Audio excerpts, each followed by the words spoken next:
Gentlemen, welcome.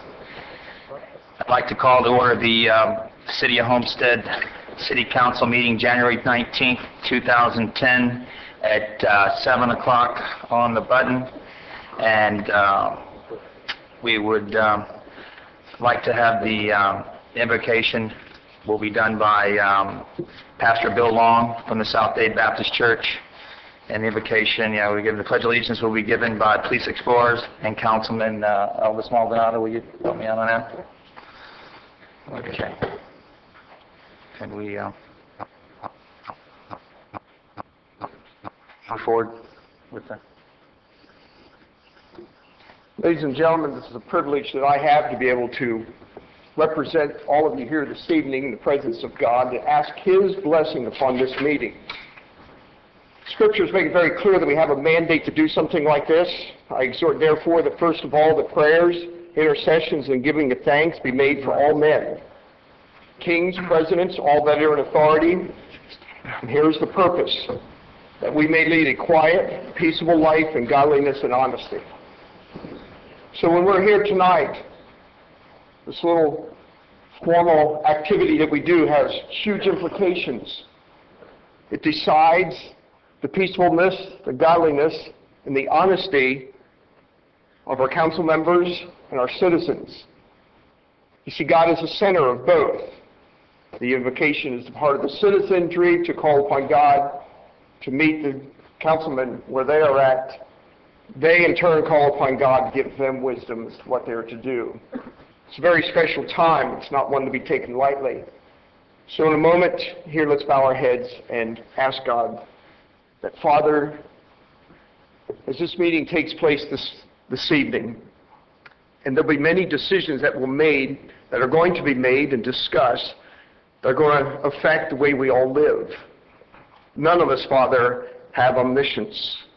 And so we depend upon you, the one that already knows the end from the beginning, to guide thoughts, questions, decisions, and discussions, all of these things brought together, so that in the end and in the conclusion of the matter, we will be able to lead peaceable lives, exercise godliness in the freedoms that we have in a religious faith, that your citizens here on this earth will be able to live peaceably with one another. So we ask, Lord, that your presence would be known by your Holy Spirit here in this room this evening. In Jesus' name we pray. Amen. Amen.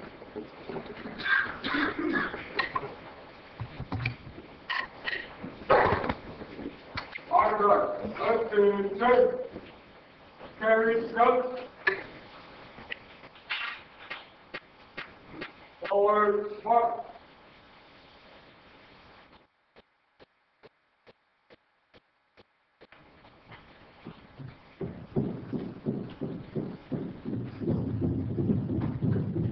Left wheel, march. On the guard, halt. Present, on. Please join me as we say the Pledge of Allegiance. I pledge allegiance to the flag of the United States of America and to the republic for which it stands, one nation, under God, indivisible, with liberty and justice for all. Order, on. Right straight. Forward, march.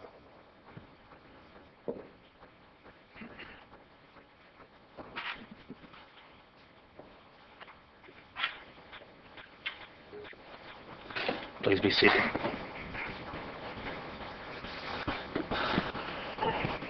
Madam Clerk, please call the roll. Mayor Bateman? Here. Vice Mayor Waldman? Here. Councilman Burgess? Councilwoman Lobos? Here. Councilman Maldonado? Here. Councilman Shelley? Here. Councilman Williams? Here. Thank you.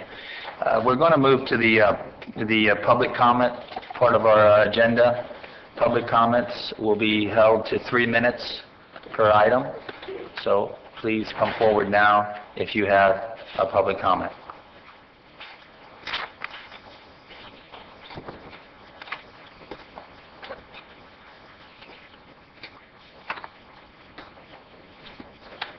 Good evening, Mayor, Vice Mayor, Councilman, women. My name is Karen Gerard, and I'm your local immigration attorney here in Homestead, Florida. I need to give an update to the public regarding the status of what's going on with our community, with the Haitian population, and the earthquake and the tragedies that has befallen them. The federal government had issued a temporary protected status order, which everybody knows about. The reason I'm here tonight is to let the community know that they need to be very careful when they're dealing with people that may assist them in these filings. They have to be careful because, as we know in our community, when there's tragedy, there is also sometimes advantages being taken against our people that need help the most. So what I'm here tonight to tell you is that if you have family members or if you have friends, if you have business owners that have members of their family who need to apply for this protected status, they need to seek legal counsel or they need to have somebody who knows how to advise them, because there are serious implications for the individuals that go to people who are not knowledgeable. These ramifications are far-reaching, and they are sometimes black and white letters of the immigration law. So I'm here tonight to advise and to alert the community to take this back to everybody that you know that might go to your local consultant or their local notarial or paralegal that we know exists here in our hometown, and please advise them to get legal counsel. It is the most, biggest crime that you take somebody who's vulnerable and in pain and trusts you and gives you not only their money but also their future in their hands, and somebody takes that and then you go there the next day and their office is closed and there's no recourse. So for our community, for the people that need us most right now, please, I urge you to go to somebody that has a license. Thank you. I need to understand exactly what you're saying. I know you're on the contract now, but if you can give me the information and point me in the right direction, because that's what I've been here for. And we're being run over. My family and members in this community. Okay, real quickly, just for general public information, anybody can go to www.uscis.gov. That is the federal government website. There are information there in Creole, in the Creole language, as well as the French language, which specifically can give you the basic information for the temporary protected status. They have suspended deportations as well.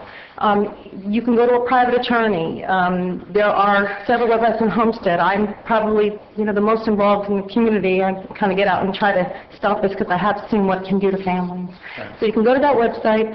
I know that Catholic Charities have some assistance, and they're, my office is in town, and I'm on the web. So if you need further information, I can help you after the meeting. Thank you. And for the record, Karen has been very helpful. We've had a series of 3 meetings here at City Hall. The Homestead, Florida City Haitian Relief Committee we put together, and Karen has brought some very valuable resources to the table, and I thank you for that, Karen. Thank you. And in the more lighter note, there is a benefit at Schnebly's this Saturday, and it's a very low entrance fee of $20. It is on the Schnebly Winery website, and it's going to be music and fun. It does, all the proceeds do go to benefit, hopefully all of the benefits that are happening now, the proceeds go to those who need them most. Thank you. Thank you very much.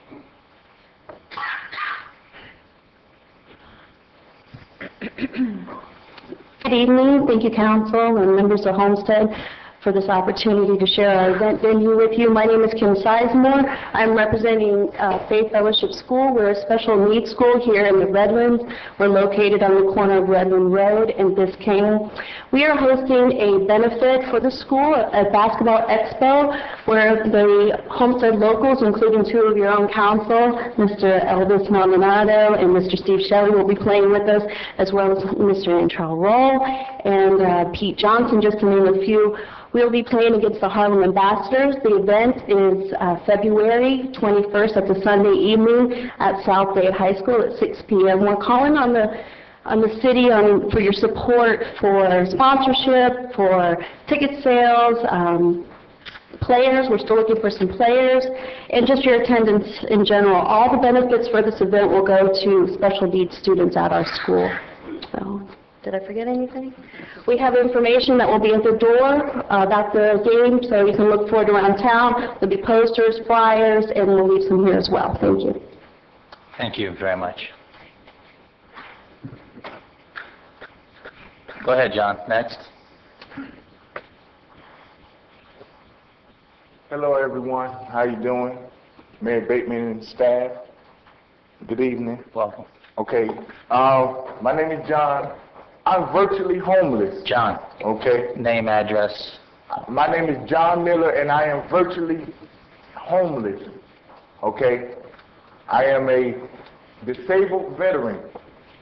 Right now, I would like to follow behind Pastor Billy Long, okay, to show all of us, especially our youngins, our kids, our children, that believe in God and just learn, okay?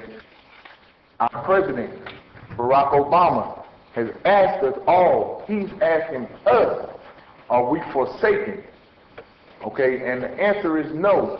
However, I would like to read to you first, small verses. I know I have 3 minutes, okay? Starting off with Genesis chapter 8, verse 21.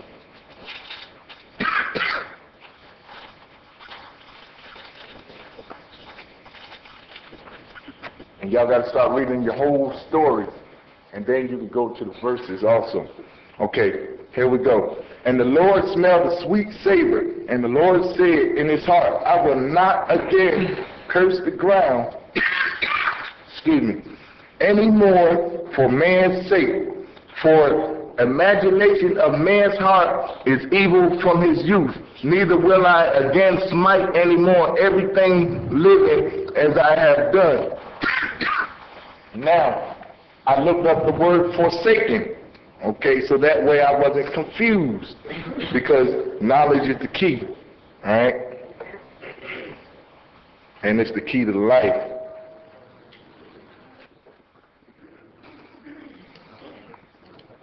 Okay, well, we'll go back to forsaken in a second.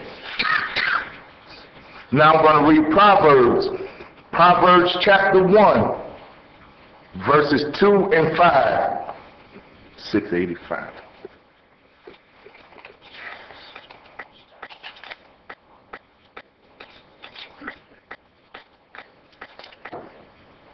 Here we go right here. All right, so we are not forsaken. The Lord has made a covenant with us. Okay? Now, it says, this is from King Solomon. He was a wise king, the son of David, King David. All right? It says, to know wisdom and instruction, to perceive the words of understanding. How you doing? A wise man will hear and will increase learning, and a man of understanding shall attain unto wise counsels. So all of our concerns, everything that's on our mind, we need to bring it to the senior staff's attention. Right now, my main concern is Haiti, our highest priority. John, let's wrap it up. Please, excuse me for 1 second. It has to be known. Haiti is the world's highest priority. We have the military from other countries in our city doing our business, and I love it. However, I want in to better my business, to help my family, my future wife's generations are there in Haiti, the bulk of them. Okay? Right now, the priority, I serve John. Okay? John. For the 2nd Infantry Division. John. Okay? John. What we need to do is to John. sanitation and extraction. John. And we need to get Hello. power. Steve to John. Okay? Please excuse me. John, your time's up. Come on. No, John, we talked this evening about following the rules. You promised me you would follow the rules. Okay, so I'll wait my turn. However, That's all you have to do. Wait your turn. address it. It's okay. Appreciate your patience. Thank you, John. Thank you. Thank you. Thank you. Okay, any other public comment? Now's the time to bring public comment before the council. If there is no further public comment, let's move on in the agenda. Item 4, additions, deletions, deferrals. City Manager? Mr. Mayor, at this point, a motion to add the resolution on the settlement agreement. It would be added as item 7C, which we would consider later in the agenda. So we need a motion to add that. Motion to add the... So moved, Mayor. Thank you. Second. All in favor? We have to see it. What are they talking about? These are the things that are being ran over our heads. John. Just like the money. John. It's with the petroleum, the money. We need to understand what's going on. You all cannot vote. John. Okay, but before you all vote, we need to see it on the screen. John, what's up in front of you right there? Come on now. We talked about abiding by the rules. We sat down and talked before this. We have to break all traditional jokes, okay? We need to say, hey, and when we do it, we need to understand clearly what business is going on here now. John, so we can help. John, you're out of order. Come on now. We talked, you agreed, and you've gone too far. I don't want to go out and say and I'll behave myself, but I'm going to ask questions. But John, John, I'm going to tell you, if there's an outburst again, you're going to leave. Okay? Well, I'll raise my hand. No, you don't raise your hand. We have a procedure here. You went to the podium. You have your 3 minutes. You said, which was very good, you said what you had on your mind.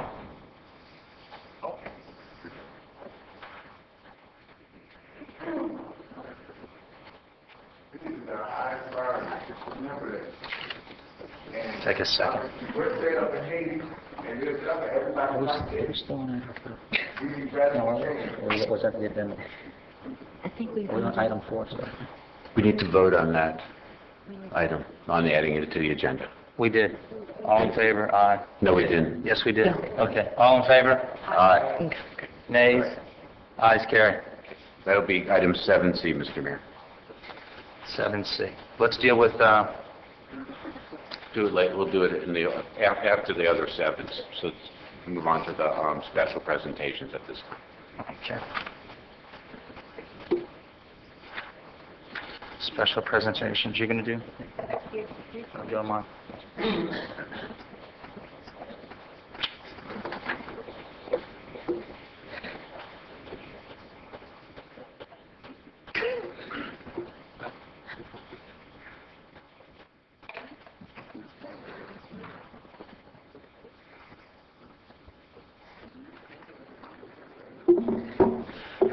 Good evening once again, ladies and gentlemen. I'm sorry for the brief interruption, but things like that happen. This is a very tense time for a lot of people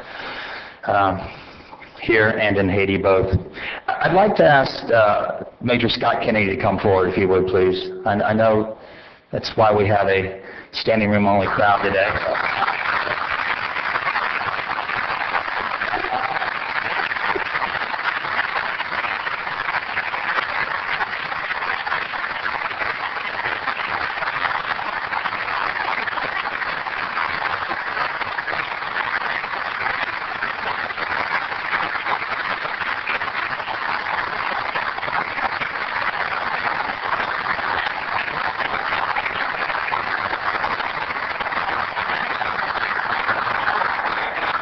Thank you. I'd like to ask any of the co-workers that would like to come up and say a few words, please come forward. I'm inviting you now, because I know there's some of you who've spent many years working alongside of Scott.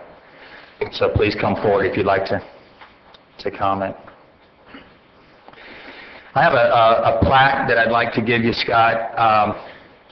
It reads, "In appreciation to Major D. Scott Kennedy, for your untiring dedication and contribution to the community above and beyond the call of duty. January 2010, Mayor, Council, City of Homestead." I hand you this plaque in appreciation for all the things that you've done for the city. And there are many things you've done for this community. 30 probably plus year employee. I can't say enough about the things that you've done for me as a resident in this community, let alone the things you've done for many other residents in this community. There's not a school I go in, or there's not a a business I go in that doesn't mention Scott Kennedy.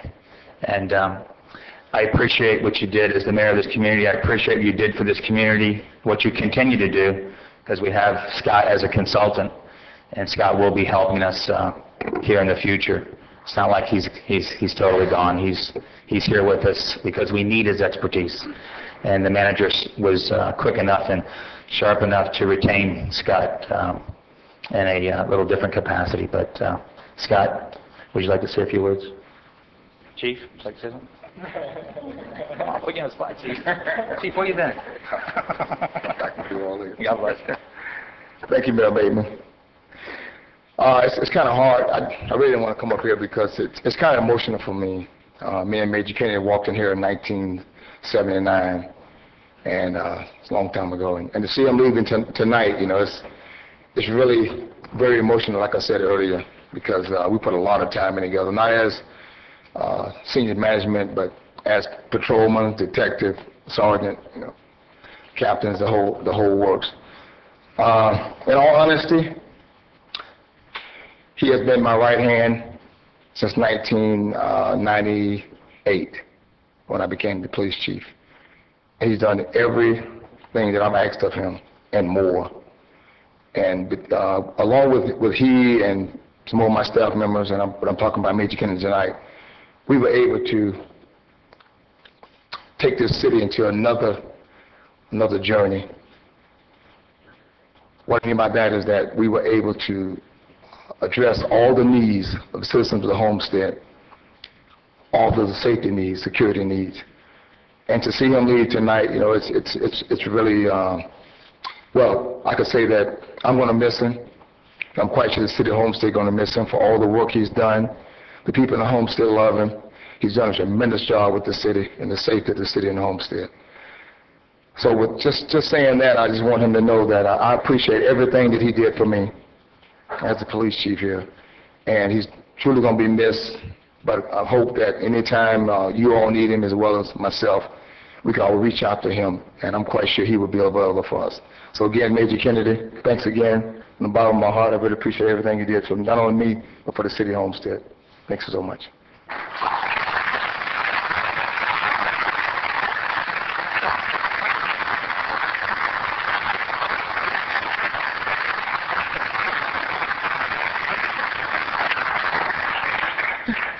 Just a few words. I'll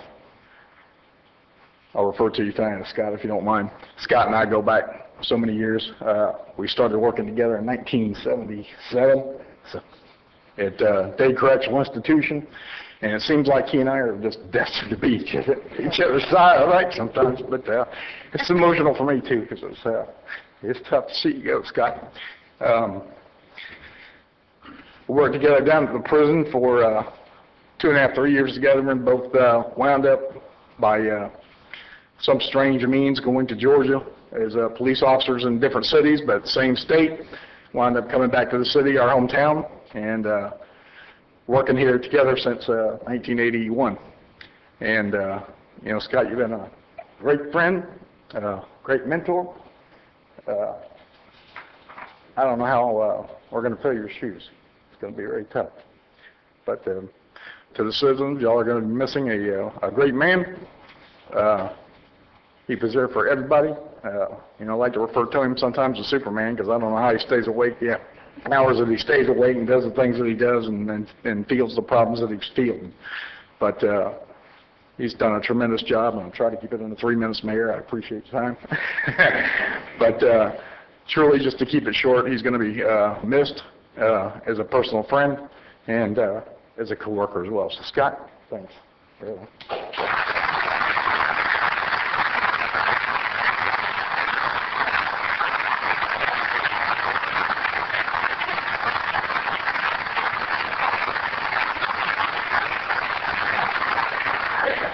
Mayor, Council, City Manager, I'd like to thank you for the presentation of the award tonight. It means a lot to me. 30 years ago, I started out, I was 6'1", 153 pounds, had a full head of hair. I'm proud to announce that I'm still 6'1". I really never planned for this day. You never really can. Through the years, I've seen many people come and go. Many people have stood up here who have retired. And I've often wondered what it was going to be like standing here myself. Well, here it is, January 19th, by the way. I want to thank first and foremost God, because if it wasn't for Him, I wouldn't be here and wouldn't have been as successful as I am. My parents, who I lost both of them within the last couple of years, I'd like to thank them for all their guidance and support. That I wasn't going to get emotional. To my sister, my brother, who is in the back. Of course, he may have introduced most of you as my son, but he's really not. He's actually my brother. To the rest of my family, my niece, my nephews, second nephews, family, friends, residents, I thank you for this award. To the many that took the time that could be here tonight, and to the many that could not, that I've worked with over the years, I want to tell you I'm going to miss you.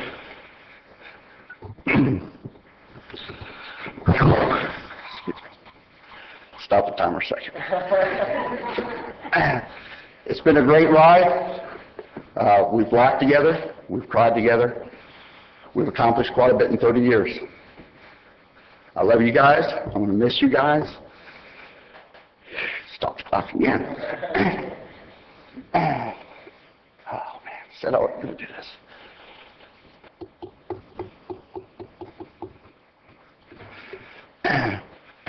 Each and every morning I wake up, first thought in my mind is going to be Homestead PD in the city of Homestead. I'm honored to have worked with you, and I thank you for the support over the years. To the many citizens I've gotten to know over the years, thank you for your support. I hope in any of the problems that you've had, anytime you've come to me, I've helped you out, I've helped resolve them. And I'm hoping for the future of the apartment, future of the city, that you guys continue to do what you're doing for the city, because you're one awesome police department. You guys are the best. I've seen it. The citizens support you. The citizens love you. They don't have the respect for you for just because you're police officers. They have the respect because you go the extra yard. To the many department heads I've worked with over the years and fellow city employees, thank you again. Some departments I've worked more closely with over the years than others, but each of you are friends and have become friends of mine, and we've worked through issues and supported each other throughout, so I want to thank you guys for that. Really, I don't have a whole bunch else other than to say that I want to personally thank Chief Hull for working with me over the years. In 1998, he stuck his neck out for me and made me one of his administrators. It's been an awesome ride. I've learned so much from this man over the years. Whenever it looked like I was going off in left field, I could always go to the chief and he'd reel me back in. He's a great leader. I'm hoping, and I'm truly hoping, that politics doesn't play a part to where it becomes something where the chief ends up being gone, because it would be a sorrow loss to the city. Not to sound callous or anything or rude, but please, Mayor and Council, you have many, many challenges ahead of you. One sound thing that you've had over the years is the police department. Please, don't let politics play a part in it. Remain sound in the decisions you make, and let the chief of police run this police department, and I think you're going to be satisfied with, and continuously satisfied with, the public safety in this community. Richard, I can't leave you guys out. You, David, the whole team at Weiss Rota, you guys have been great. Have always given us awesome legal advice over the years. I thank you. Please pass it on to everyone, especially David, who's helped me out in many issues over the years. And I think my 3 minutes is up, so I'm going to cut it short. Listen, I just can't thank, just seeing the room full is a memory in itself that I'll hold a lifetime. I want to thank each and every one of you. Thank you.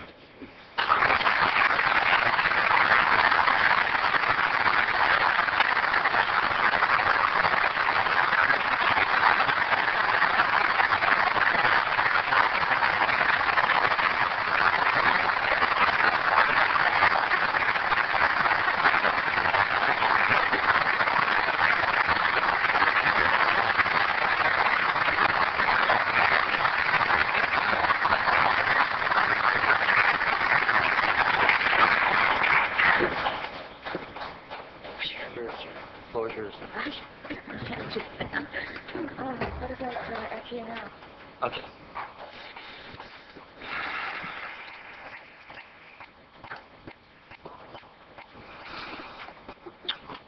special presentations.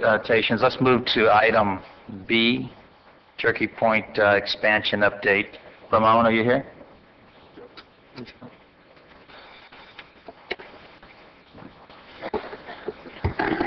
Yes, Mayor, good evening. Honorable Mayor and members of the council, staff, ladies and gentlemen. Thank you for the opportunity to meet with you tonight. Ramon Ferrer, I'm External Affairs Manager for Florida Power Light Company. I'm very proud to serve this community. We're based on 9200 West Flagler in Miami-Dade County. And with me today, I have Mr. Rob Regan, who's going to get up right here, and he is our Manager of Project Development in case there are some questions for me. We're happy to be here today to share some information and provide you with an update on our Turkey Point 6 and 7 expansion project. That's what we call it, the new nuclear project. FPL is committed to continue with this project because of the many benefits that it has for the community. I'm here to tell you that the effort to move forward with the local and state and federal permits and licenses necessary for our project will be proceeding, will continue, despite of what you might have read or heard. For the benefit of the new members of the council who might not be familiar with our project, I would like to take a couple of minutes to share with you some general, very high-level information about the project. And then I would like to also extend an invitation to each and every one of you to visit our plant, take a tour of Turkey Point, and then in detail, perhaps we can answer all your questions, not only about the new project, but the existing facility on behalf of the entire community, whom unfortunately we cannot take into the plant for security reasons. So FPL, let me go back. FPL recently filed state and federal applications which propose to build 2 new nuclear units at our existing site at Turkey Point that could add up to 2,200 megawatts of clean energy to our system. That is basically the power needed to feed approximately 745,000 homes. And why are we doing this? Well, many of you may not know that during the summer peak in Miami-Dade County, the electricity that is needed in the county is brought into this area through transmission lines from generating units outside of the county. So we need the power right here where the load is for reliability purposes. So the proposed new nuclear generation, won't only address the needs of FPL, but it will help reduce the use of less efficient fuels, and it will replace less efficient fuels such as oil with clean energy like nuclear. Now, this project offers several benefits on several levels. Not only the benefits of the technology itself, nuclear energy, which is reliability, cost effectiveness, fuel diversity, zero greenhouse emissions, lower carbon footprint, but the environmental benefits also are supportive of county and agency objectives. For example, one of the concerns that the community had, the agencies had at the beginning, 2 years ago when we started this project, was where are you going to get the water to cool the plant? Well, I'm here to tell you that we are in the process of negotiating an agreement with Miami-Dade County to take reclaimed water from Miami-Dade that is now being either deep well injected into the lower aquifers or ocean outflow. So this is going to be, and Miami-Dade County has been mandated to eliminate that ocean outflow. So this is going to be a win-win situation for both FPL, the county, and for the environment and the community. We also have associated transmission improvements that will improve the overall reliability of our service in the county, and there are numerous local and regional economic benefits that will create stimulus in the local economy, and I'd like to review some of those at this point. This project, ladies and gentlemen, would stimulate the local economy by bringing direct and indirect construction spending to our county. It will generate millions of dollars in new property tax revenue, approximately $100 million, we calculate. It would also create thousands of new job opportunities during both construction and after the plant is completed. We'll expect to create about 800 professional permanent jobs, workers in full operation, 3,600 construction jobs and 800 plant permanent workers, many of which, as you know, Mayor and Council, work in the plant and live in this community, providing further financial benefits here locally. Additionally, by using nuclear, we'll have approximately $93 billion in fuel savings in the 41st years of operations of the plant. Now, it is important for us to affirm today our commitment to this project. The FPL will continue to pursue the licenses and approvals from the federal and state government that are required for obtaining the final approval and license for the plant, including key agreements and the activity necessary for permitting the project. One example of that is the agreement with Miami-Dade County that I mentioned. So is this project affected at all then, based on the decision that the Public Service Commission made last week of not granting our relief that we asked for? Yes, FPL will indefinitely suspend engineering and construction expenditures at this time, such as, for example, negotiations with vendors for supply contracts or activities related to the design of the plan and planning for construction. That Florida Public Service Commission decision has cast some significant doubt on the ability that our company has to obtain the necessary capital to construct this project cost effectively, and therefore the project will require large amounts of capital to construct. And at this time we need to take a step back and stop those expenses and go through the licensing process that we have initiated, and it will take at least 2 years to complete. Now, unfortunately, the indefinite suspension of the engineering and construction activities will also mean that there will be delays in the creation of the 3,600 jobs that we were expecting, but we move forward to license the plant. Hopefully, if there's a change in the environment, in the regulatory environment that will make it more conducive for business, we will immediately can make the decision then to proceed with construction. That's all I have, Mayor, Council, ladies and gentlemen. Again, I would like to once more extend a cordial invitation to all of you to attend a visit or tour of our plant and learn in more detail about our facility. And thank you again for allowing me to be here with you tonight. Thank you, Ramon. One question, the fossil plant that's out there now, is it in the middle of a rebuild or an overhaul? No. We have there, and thank you for the question, because a lot of people believe that what we have there is a nuclear power facility only. Well, we don't. We have a power plant with multiple fuels that is extremely efficient and that is able to serve the needs independently of what fuel will be available at one time. We have 2 units that run on oil and natural gas, the older units. And we call those Turkey Point 1 and 2. They are working, they're part of our fleet. We don't use them as much as we used to now that we have a brand new combined cycle natural gas plant, which was built in 2005, which is natural gas, runs on natural gas, and is very efficient. And then we have the 2 nuclear units, units 3 and 4, that are very efficient. They run 90% of the time, and then provide base load in the quantities that we need to serve the needs of our customers. Thank you. And the roughly the employment that you have out there now. I mean, I like to just put this out for general information to the public. How many people do you employ now? We have approximately 890 employees at the facility right now, between 800 and 900.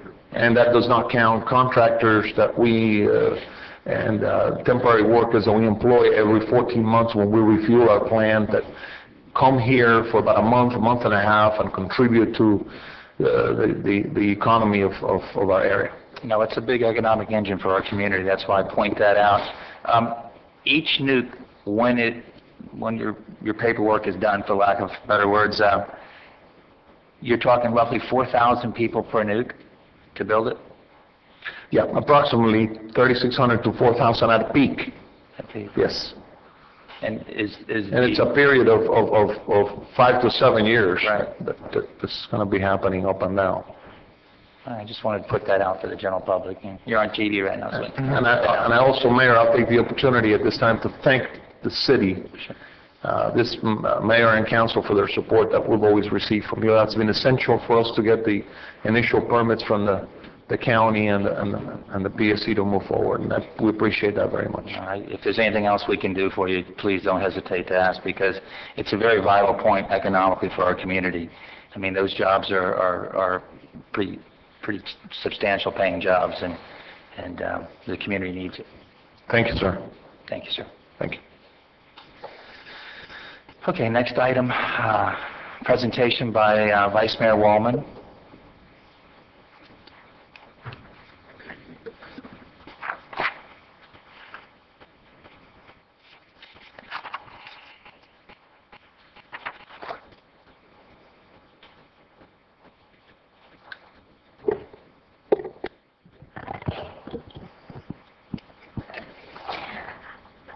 I know he's not here right now, he's already left, but I just wanted to say it's been my great honor to work with Scott Kennedy for the last 8.5 years, and he will be missed.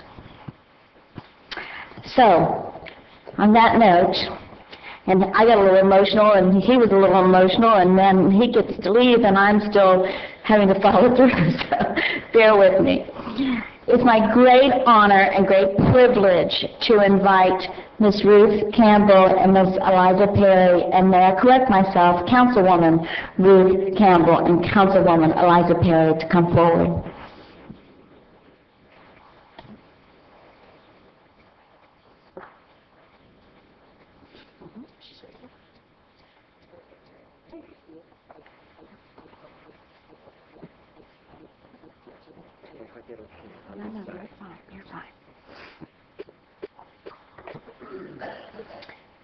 My friends, Ms. Ruth and Ms. Eliza.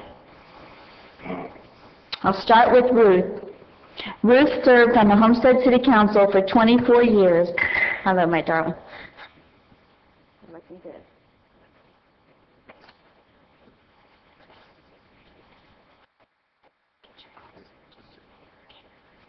I'm sorry.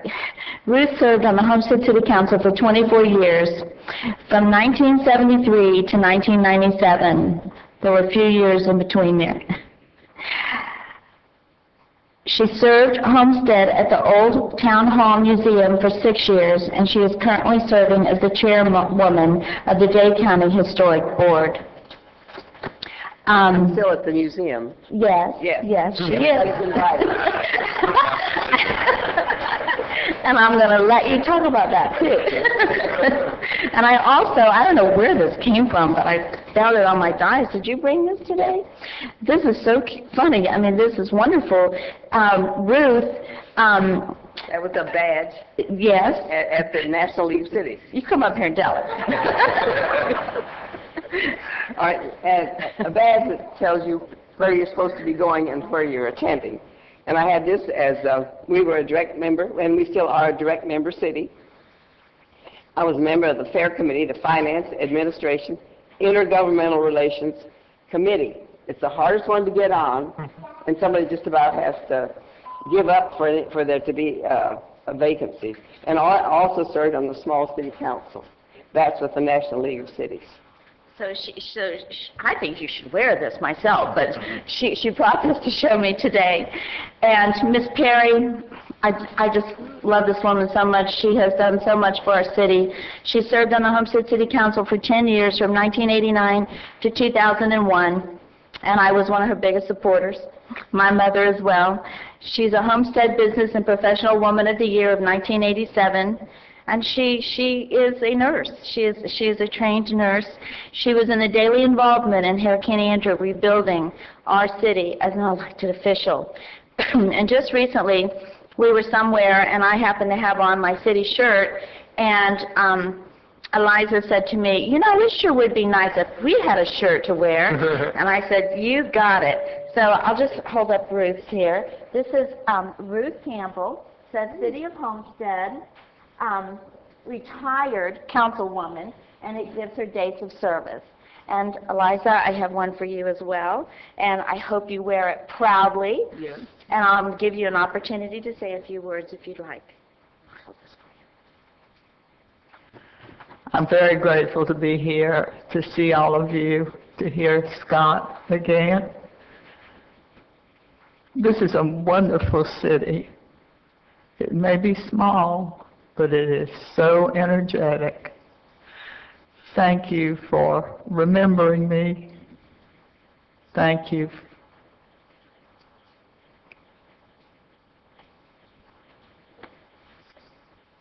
I have a, yeah.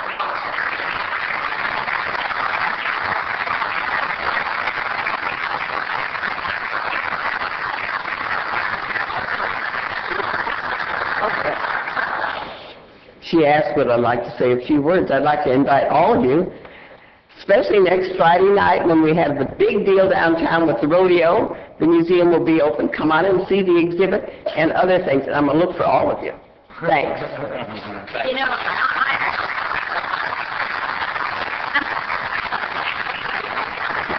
nothing shy about these two women. They are my mentors and they are my role models, but I'm embarrassed to say that the city doesn't have a camera here tonight, and I think this is such a wonderful, wonderful opportunity to have pictures taken for everyone. Do we have one? Sally. I know Sally come through. So I'd like to invite Mayor and Council to come forward if we can move in front over here and take a picture with our two distinguished guests tonight.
Thank you. Yeah, I'd just like to say I had the pleasure of serving with both these ladies in 1995, and Ruth truly was my mentor. Eliza kept me in line, and Ruth took me my first trip to Tallahassee. It is quite a maze, and Ruth says, "All right, get behind me and stay with me." And that woman took off through both sides of the House and the Senate, and it was unbelievable, Ruth. Thank you for all you did for me. Thank you very much. You hold on tight when you're with these two women. I'd like to now invite the Rodeo Association to come forward. And I want you to notice what color they're wearing. And I want you to notice what color I'm wearing for you tonight. Pink.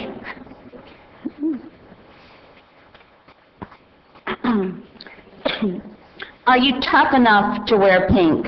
Tough Enough to Wear Pink was created by entrepreneur and breast cancer survivor Terry Wheatley to bring the sport of professional rodeo and the Western community together to rally against breast cancer. To date, the campaign has raised $5 million for breast cancer charities, much of which stays right in the community. The grassroots movement has inspired other sports communities to mount their own Tough Enough to Wear Pink campaigns, spreading a message of hope and support that reaches beyond the rodeo arena to competitors, families, fans across America. The Western community shows its heart by wearing pink. And as I would like to say to you, as a breast cancer survivor, it means so much to me. I've seen some of these kids grow up. Your father was my biology teacher, my tennis coach. Really, and I don't even want to talk about it. I don't even want to talk about this kind of thing. As a breast cancer survivor, it means so much to me to have all of you here. And my husband wears this hat very proudly. And I want to say a special thank you to Robert Landon for wearing a pink tie tonight. And I had to look deep in my closet to find the suit, so it's for you. It's all for you. So I would like to read a proclamation into the record for you. Whereas the Homestead Rodeo is the southernmost rodeo in these United States of America and has been bringing together cowboy and cowgirl athletics from across the state and nation for over 60 years. And whereas the Homestead Rodeo Association supports rodeo and the tough American spirit of the sport and is proud to sponsor the Tough Enough to Wear Pink campaign to benefit the Susan G. Komen for the Cure. And whereas the toughest cowboys, cowgirls, specialty acts, volunteers, and attendees will be wearing pink on Friday, January 29, 2010, to raise awareness for breast cancer research, and whereas the success of the Homestead Rodeo and the many accompanying special events, such as the Frontier Days kickoff concert, you got to go to that, Rioter, Gunfighters, Western Reenactment, Buck Off, excuse me, Family Night line dancing, which you'll hope that I don't go to that, and Little Britches costume contest, which I will be one of the judges, the rodeo parade. I get so excited because I've been a fan of the rodeo since I can ever remember. Black Stallion Literacy Project and the Tough Enough to Wear Pink campaign is a result of hard work and efforts of the Homestead Rodeo Association and its volunteers. Now, therefore, be it resolved that, excuse me, that I, Stephen C. Bateman, Mayor of the City of Homestead, Florida, and the Homestead City Council, do hereby proclaim Friday, January 29, 2010, as Tough Enough to Wear Pink Day in Homestead. In observance thereof, I call upon you, the good people of Homestead and the Miami-Dade County, to join me in helping to make this exciting event a great success. Please show your support of this worthy cause by wearing pink on Friday, January 29, 2010. In witness whereof, I set my hand and caused the great seal of the City of Homestead to be affixed, Mayor Stephen C. Bateman, City of Homestead. So on behalf of the Mayor and our Council, I'd like to present this to you.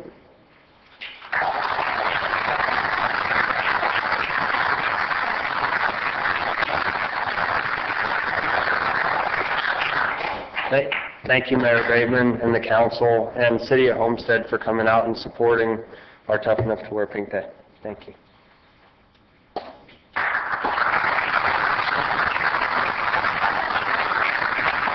Sally. Where is Sally? Oh, Jason has a camera. See, this is a great community. We just all pull our cameras out. Let's everybody get in here.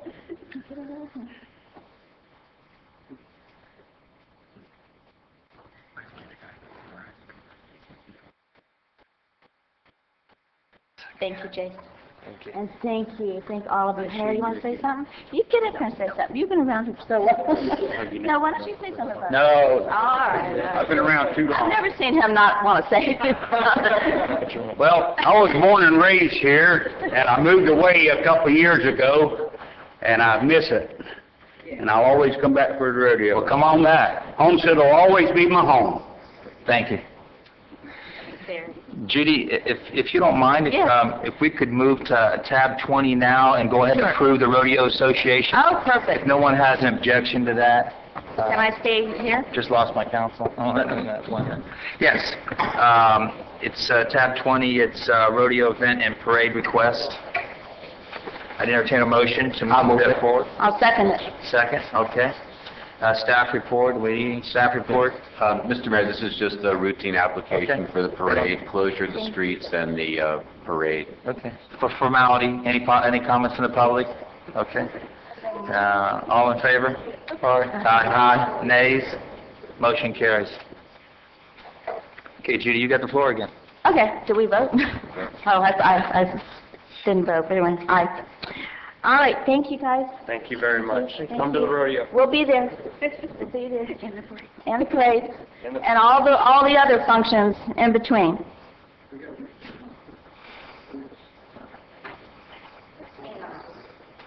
Presentation to the Cardinals Baseball Little League Team Championship. I see I'm sitting there patiently waiting. Thank you, thank you. Anna, where's Anna? She's right there. Can you come help me?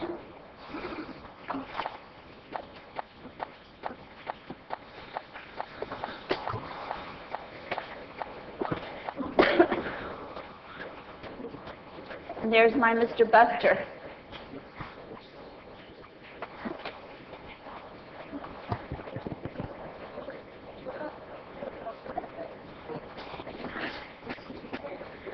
Okay. Tonight we want to honor the Cardinals. And I'd like to ask them all to come up here and stand beside Miss Anna. And the coaches, please. This team played 16 regular season games and 2 playoff games. The Cardinals, who were the underdogs, beat out the Braves for the championship, a team that only had 3 total losses throughout the season and which had the most number of veteran players. Oh, wait a minute, what is Anna? The 3 total losses throughout the season. They beat out. The team they beat out Had the most number of veteran players? had the most. Okay, okay. Go ahead. No, you. And we want to say a special thank you to the players and to the parents who gave all their time for all their practices as well as the games. It is the first time that a team with 5 rookie players can win this championship. So that is a really, really big deal. And I have some special presents for you. The first one goes to Yariel Suarez.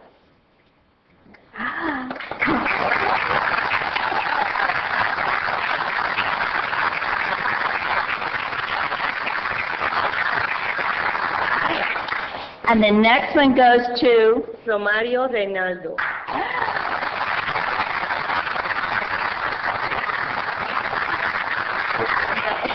This is Dylan. And he's my biggest fan. And I'm his biggest fan. Nicole Martinez.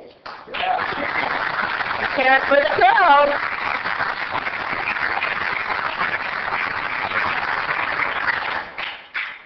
Luis Urguiaga.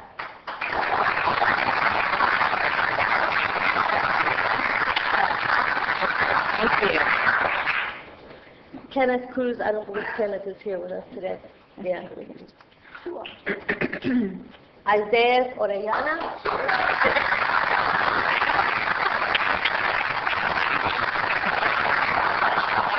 Giancarlo Torres.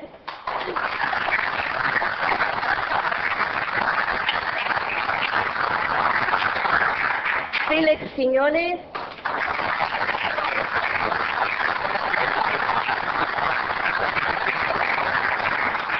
Elijah Martinez.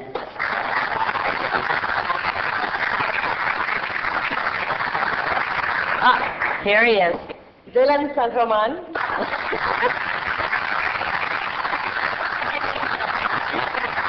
Ever since he was little, when he sees me, he's never called me Judy, Miss Judy, nothing. It's Judy Waldman. Judy Waldman. Okay. Damian Quintanilla.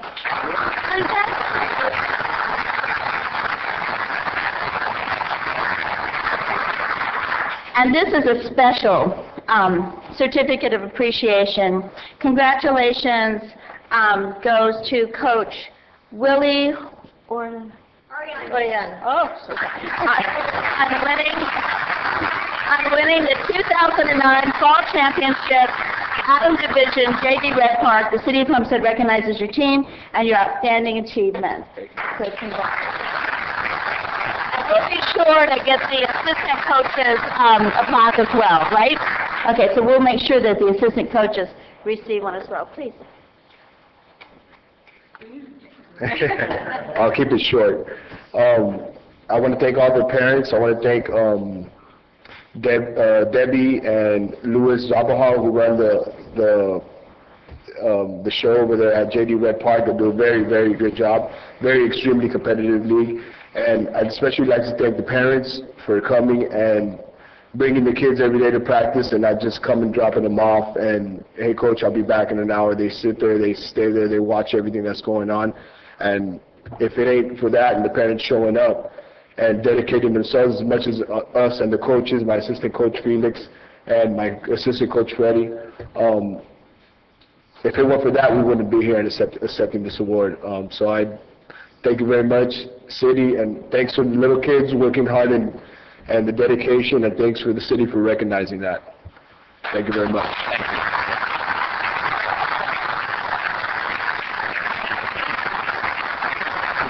As a parent of a child that played baseball from, I think it was 5 years old until he was a senior in high school, and I worn those bleachers and I sat on that cold ground, and I was team mother for about 7 years. It just kept happening. I can say thank you so much from the bottom of all of our hearts that you put the time and energy, because it's role examples, mentors such as the three of you that will guide the lives of these children, and I really appreciate it. Thank you.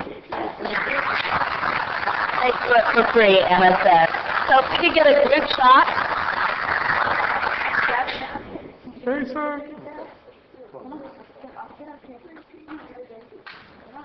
And a special thank you to Robert Landon and his staff for keeping those fields in the shape that they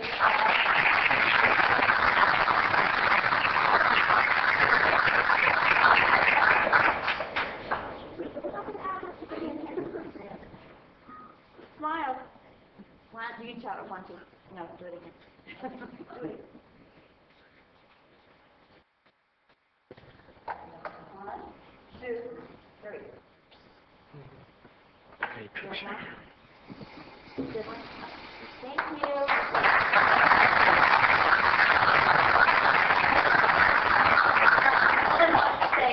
you. Just a word. Sure. Mayor, can you see Dylan? Name and address for the record, please. This is name. Say your name. Dylan Norman. And your address. That's okay. I'm joking. Done with it. Okay, go ahead. I'm glad to be here. Well, we're glad you're here. Okay, thank you very much, Mayor, for indulging all of us. Thank you.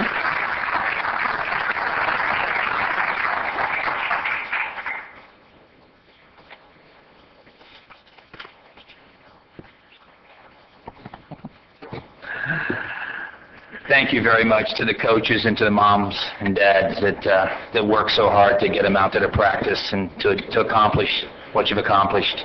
Thank you. Next item, G, recycle program.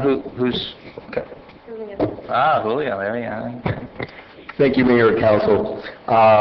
Thank you for the opportunity to allow me to bring you an update as to some upcoming events and that we're going to start out here in the city.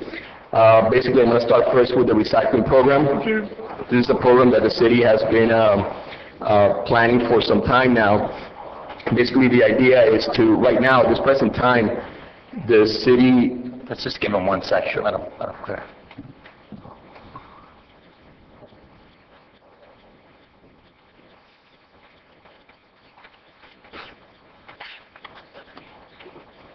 Go ahead. Okay. Regarding the recycling, the city right now uses a contractor. The city uses a contractor now to provide services of collecting the recycled materials from the residents. What the city is planning to do now is basically take over those services and do them using our own forces. At the present time, we have received the trucks, the recycling trucks that were ordered using the grants that we got from the EPA, and now we're just waiting for the bins to come in. And once they come in, we plan to start a rolling process, basically taking over the services that were being performed by Waste Management. Just to give you a little brief This is just some information, some history on recycling. Back in the first Earth Day in 1970, there was a competition set up to decide what logo was going to be used for the recycling programs that the United States was going to start promoting. And they came up with the Earth with the 3 arrows around it. That's been around now for 40 years. It was a competition held nationwide. And a student in the University of Southern California was the one who won the competition. That's just a little tidbit of information. Now, what is recycling? We all know that recycling is basically turning a waste into raw material, basically, and extending the life of of those products into other products that could come in the future, and thereby saving resources. Now, what is recycling? Recycling, well, it saves energy. It reduces pollution. It saves natural resources by allowing us to reuse products over and over again. It's, of course, an economic benefit in the fact that we're saving money and saving actual production costs that would come using materials only once if we were to do that. And it saves space in the landfills, which is also a big plus with using recycling. Everybody knows the landfill here in South Dade, how it keeps growing and growing and growing, and by recycling, we're basically extending the life of that landfill towards the future. Now, the stages of recycling, there's basically 3 stages. There's collection and sorting, there's manufacturing, and then selling back to the customer as a new product. What we, the city, are going to be doing, just basically that first step is just collecting. And the idea is to collect it and send it to a sorting facility where the sorting would occur at that place. Some interesting facts, I just throw these out there. One plastic bottle will last in landfill from 100 to 1,000 years if it's not recycled. So it just gives you an idea of how long this waste hangs around after we get rid of it. And just another tidbit of information, one ton of plastic being recycled saves the equivalent of the energy needed by 2 people for a whole year. So again, it just gives you an idea of the resources that are being saved in the process of recycling. Now, this picture here that's in the screen right now, these are the new trucks that we just got. They came in about 2 weeks ago, actually. These are the trucks that are going to be used for the recycling services. The idea is to go to every other week service. And instead of now how we have the bins where the customers have to divide the materials by type, this will be what's called single source, where everything goes, single stream, where everything goes into one can and is sorted at the main plant. The people don't have to sort it. It promotes more contributions by the public, and it makes it easier on them, basically, and that's what we're trying to improve, is to increase the tonnage that we're collecting. Just for an example, last year we collected almost 500 tons of recyclable materials. Last fiscal year. We expect now with this new single stream source to maybe double that in terms of goods being collected. And that just gives you an idea of how much resources we're saving in the process. Now, what's on the screen now, that's what the can will look like. It will basically be identical to the super cans that are being used now for residential pickup. The only thing that we're going to do is the lid is going to be a different color. And it's going to have the imprint of the recycle logo on it, and it's going to have this imprinted into the lid as well, which will give the residents guidance as to what they can put into the can. And it basically covers everything from bottles, glass, plastic, papers, newspapers of all types, books, cardboard, and tin cans, aluminum cans. Everything will go into that one bin. Pretty much anything that's not biodegradable can go in there. And it will be sorted again at the sorting facility where we will transfer the recycled goods to. Now, the one thing, the homework that I'm going to leave you guys is to pick the color of the lid that we want to use for the can. Right now, our cans are green with a green top, so we want to use something that it's, has contrast to the other ones, so the people will know exactly which can to use, whether they're using recyclable goods or whether they're just putting normal trash out there. So we don't have to make a decision now, but just keep that in mind that we're going to have to make a decision on the color of the lids that we're going to need for. No, that's fine. That's fine. That's fine. And that basically concludes the presentation on the recyclables service. If you have any questions. Yes, Councilor Williams. Yes, I got a few questions for you. What will this cost the city to operate? How many trucks you say we had? We have 2 trucks, but basically the idea is to use 1 truck at a time to do the pickup. And we're going, right now we have a contract with Waste Management, which basically we don't have control over those costs. They are going up, so they are going to be transferring those costs to us. How much are the costs? What is the cost? Well, with this, I don't have the exact number with me in terms of the cost of the recycling program, but it is a savings in the fact that in terms of us paying Waste Management, we can use one of our employees to do these routes, and we won't have to hire any new employees to do it. We have the manpower to do it in-house, and by going every other week, again, we can extend the productivity of the collection as well. But I can give you those numbers if you want. Okay. May I have another question that's dealing with your department? I've been getting a lot of phone calls about the bulk pickup and garbage, and I've not kind of got an answer yet on what we're going to do about that, because the calls that I get are the calls the concerns are more so the cost is the same, but the services are decreasing. So how do we justify that with the consumer or our residents to help them to swallow that? Well, in terms of what we're planning to do is basically go to a bi-weekly pickup instead of every week that we've been doing up till now. There is a savings associated with that. And basically at the time when the budget was set up for this year, we were trying to cut costs as much as possible in terms of operations. Now, keep in mind that the people can still put as much as they want out there, and we'll pick it up. So in terms of volume of pickup itself, we'll still pick up whatever is out there. It's just going to be done on every other week instead of every week. So in terms of volume, we will still be transferring, I'm sure, the same amount of volume that we've been doing in the past. Right, I understand that. Yeah. But my question is we're decreasing services, and you're saying it's a cost savings. Will the consumer see that in their bill? That's the question I'm getting. Well, at the time that the budget was set up, it was to remain the same. The costs were to remain the same. Now, just to give you some additional information, if you compare with the county, we right now charge the same thing that the county charges on a yearly basis. Even going to this new system where we will pick up every other week, we will still pick up basically 24 times a year as opposed to the county that only picks up twice a year, and they charge the same thing we charge.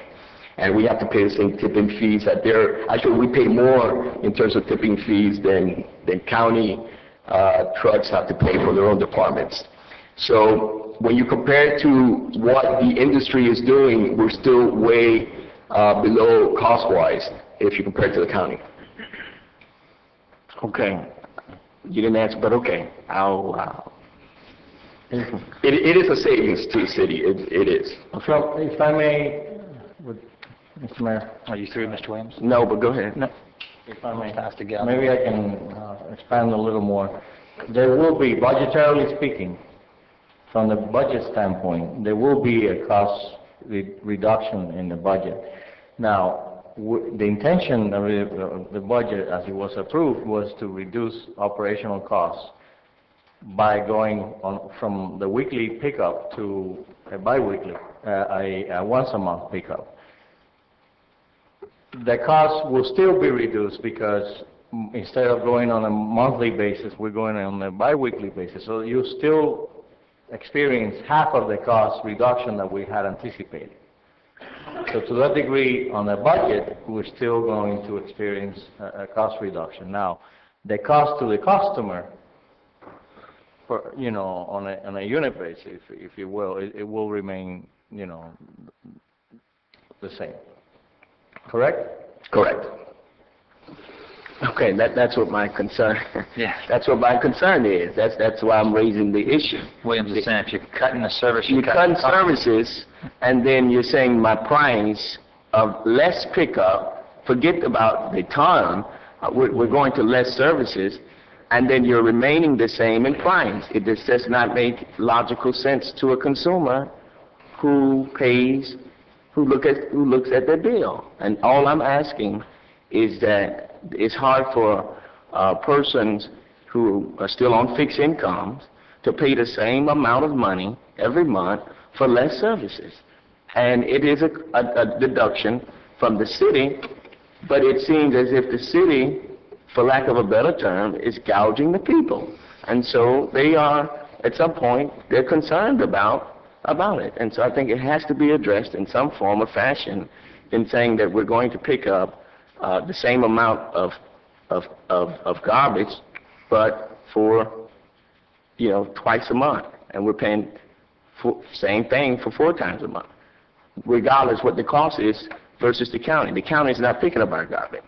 The city is. Correct. So you don't bring a comparison of such when it's not really apples to apples. That's all. Okay. Point well taken.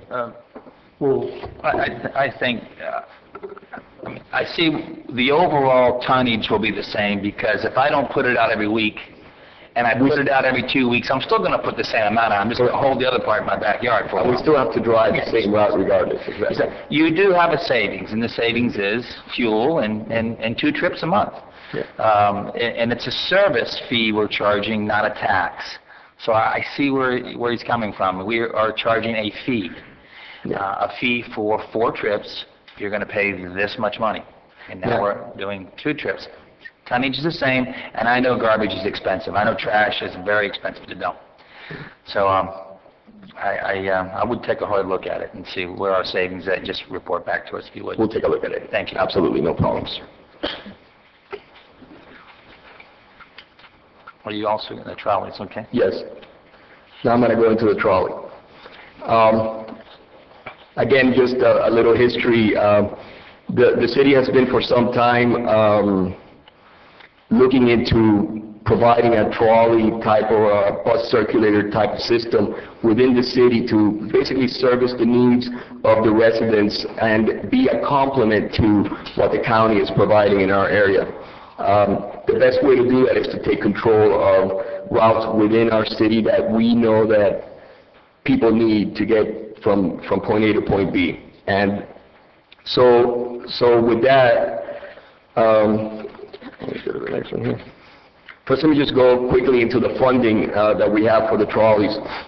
We've gotten 2 EPA grants from the EPA. We've gotten 2 EPA grants for close to $750,000 in terms of for capital goods. This is to purchase the trolleys or to use it for facilities to service the trolleys, etc.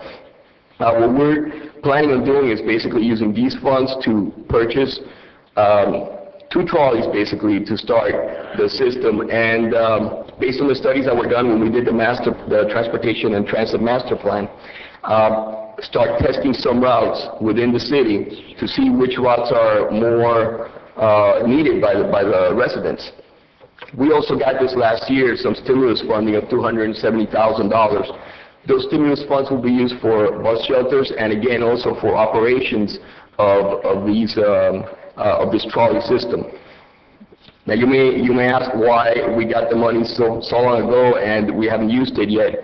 At the time when we got these funds, the city was still paying back half-penny sales tax funds to the county for enhancements to the busway stations, etc. Until we used up all that money, we really couldn't get into using these monies. But the EPA grant, we have plenty of time to use it, so we're in good shape.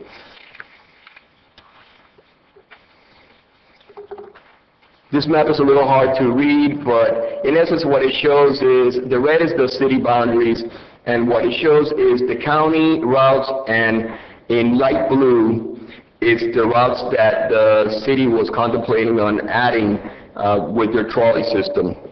The idea was to complement the bus service that the county provides by stopping at some of the same stops that the county stops now, and taking advantage of the busway as well to make sure that our trolleys stop at the busway stations, again, to provide that continuity of transit between the city and the rest of the county.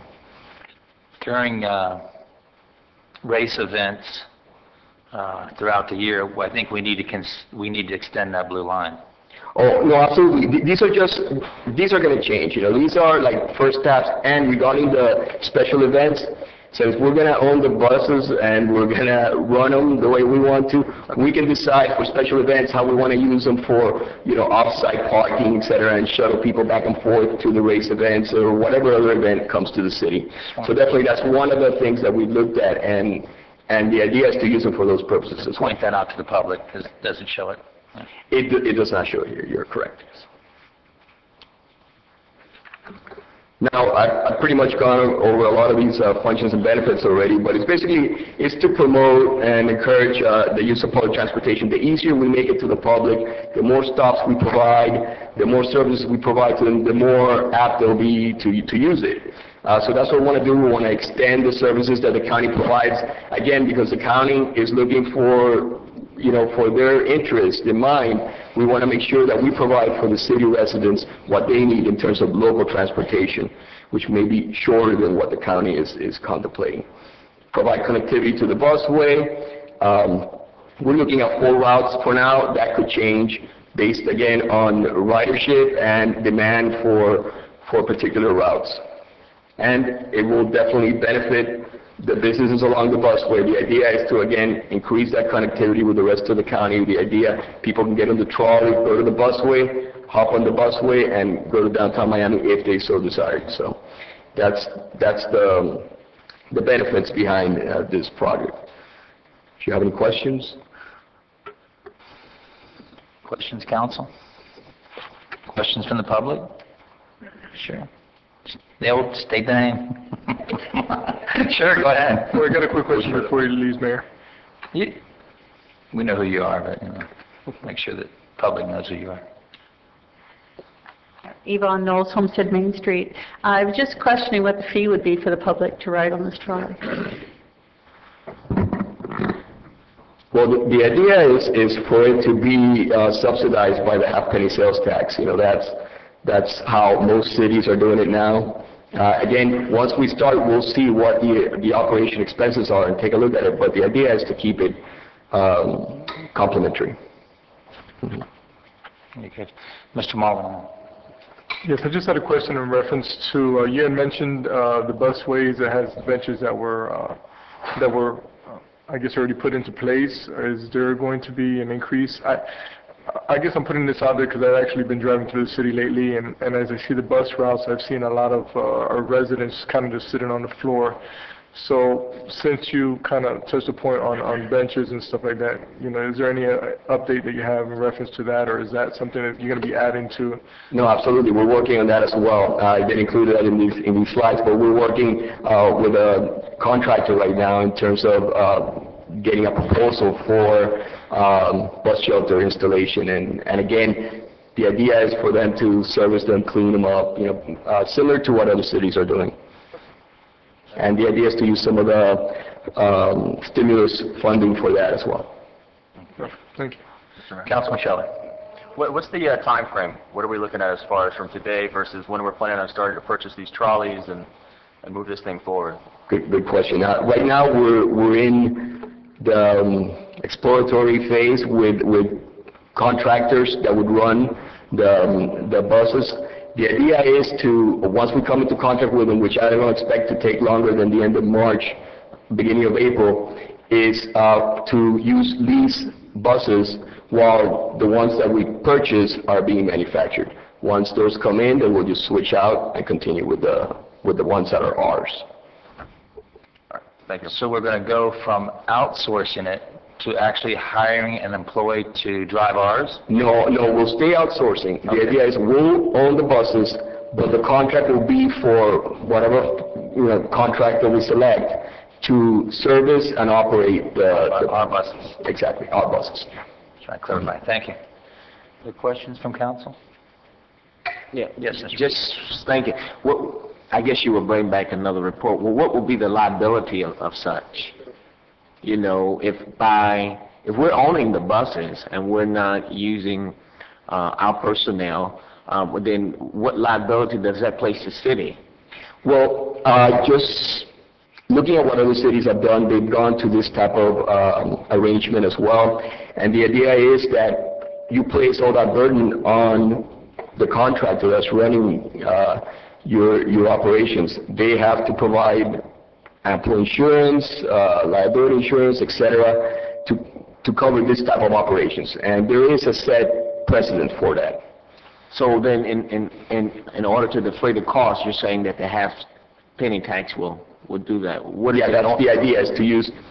What will be the cost a year then to operate this? Well, the cost a year, right now, we're looking at around $250,000 to $300,000 a year. That's what we're looking at.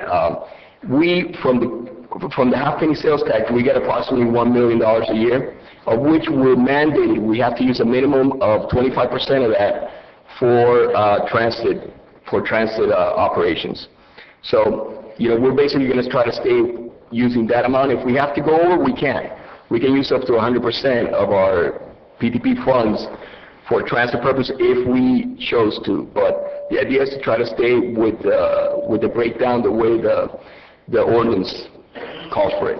So what, and this is my last question, what model of city are we utilizing to form? We're looking at several. We're looking at Doral, we're looking at Coral Gables. Those are the two big ones that now have a very good product out there. Hialeah and Hialeah Gardens also have a pretty good program as well. So we're looking at basically all of those, and we expect to pick the best plan that fits our city.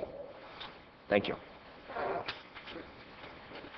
I think before we close on this subject, I'll ask the manager, how did this work in Doral?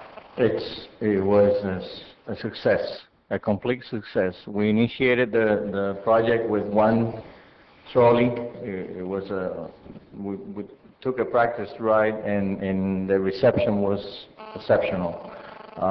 Initially, we had two different routes. One in the morning that tied our parks and/or schools with residential areas. At lunchtime, that route was changed to tie office, commercial areas to restaurants and such. And the ridership was incredible, especially on the school residential area connections. Did you find, during your special events like the Doral Open, did you find them very helpful? It was a beautiful image thing to have in the city. If you promote the city, and people like it a lot during, especially during big events such as the resorts, golf tournaments and such. We cooperated with the resort to bring people back and forth from parking areas, shuttle them, to the resort, and we also worked extra time during 4th of July and during parades and such. So it was a great success. My understanding is that we now came up to 3 trolleys. So, and it was free of charge as well. So these companies we're looking into are very professional in their maintenance and the running the operation of it, and they're also very flexible. They want to stay in business, and they mean business. So my experience was very, very good. So it's typical for the cities to buy the trolley, but yet outsource the maintenance and operation. In the case of Doral, we did not purchase the trolley. We leased it from them, We're going to do a cost-benefit analysis over this to see what is the best option. But if in our case, it's a little easier because we have a fleet department that can take care of our equipment, and we can save some considerable dollars there. Otherwise, if we didn't have that, I would definitely go with the leasing option. But my anticipation is that we will have considerable savings just because of that. Okay, we'll look into the actual employee versus the outsourcing, all right? Will do, sir. Just tell us the difference. Thank you. Also, keep in mind that the EPA grants are tied to capital improvements, so they could only be used for the purchase of equipment. They can't be used for operations. So if we decide not to purchase the trolleys, we have to find another use for those funds and go back to EPA and basically try to have them change it. Purchase quickly. Yeah. Any other questions at all from the audience, from council? I just wanted to say, I know that I have a few clients out in the Gables, and I frequent it pretty often, and I know that I see that trolley system constantly full of people within the Gables, and so it makes the city look good when you see this trolley coming through. It gives it a sense of nostalgic and something's going on. So I'm glad to see that that we're in the process of acquiring these trolleys. So thank you. And we expect to learn from their, all their trial and error that they did to get to this point. Sure. I'm sure we can reach out to them, and if anything, and offer any assistance in reference to this. Before you close, do you have a guesstimation of when the first one could be operational? The actual, we'll start with the leasing from them, so we can start that right away. Those are a bus. Those are not a trolley, right? It's a bus that we lease with. They have different models. We'll pick as close as possible to a trolley that we can. Mr. Mayor, I told him March. Yes. So we're on a very March. Yes. aggressive schedule. I like that. And hopefully, what I would hope for is to have at least our first sample trolley, the real trolley, by March, at least at the end of March. So I know it's a very aggressive proposition, but we'll work diligently on it. Thank you. Thank you. Thank you. Okay. Moving back to the agenda, item 6. Yes. Oh, that's right. I'm sorry. It's not on the agenda. We have a very, very special presentation, and we'd like to ask Sheila Shedd to come to the podium, please. It's a hit. It wasn't written.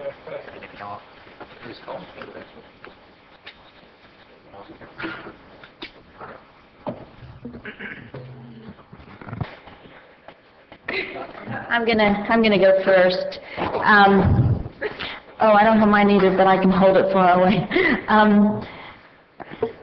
I received a really, really sad phone call about a week and a half ago, and Sheila, our dear beloved Sheila, she told us that she was so excited when she was talking to me, and I was begging her not to talk to me, and I didn't want to put a damper on her enthusiasm, but she has decided to go to Arizona to be in business, a family business with her husband, and so she will be leaving us.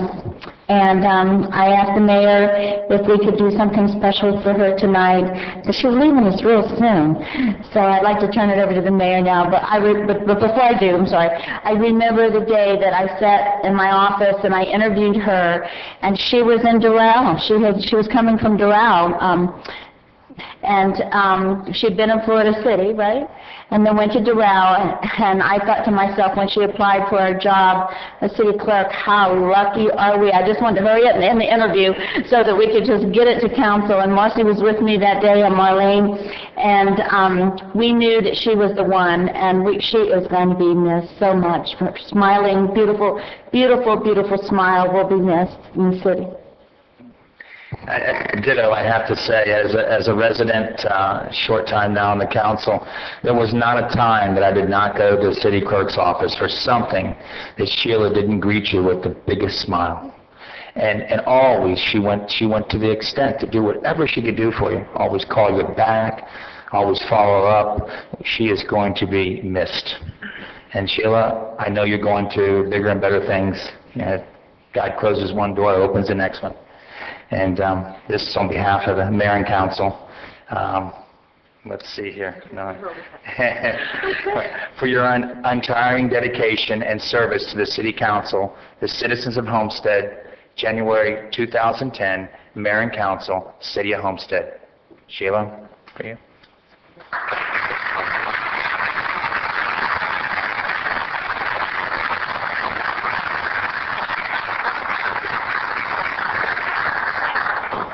Thank you so much.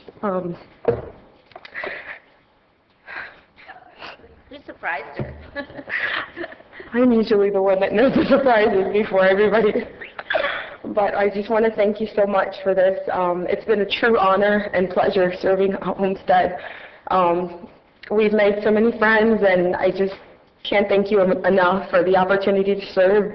Everyone's been so helpful, and everyone, I mean, the directors and the council and the manager, I mean, we've always worked together, and we just, everyone always says, Sheila, you run a great city clerk's office, and it's not me, it's all of us working together, it's a team, and I really believe in that, and I just thank you so much for this opportunity. I'll miss you all. I promise to keep in touch, and I'll let you know how everything goes over there, and thank you again. God bless you.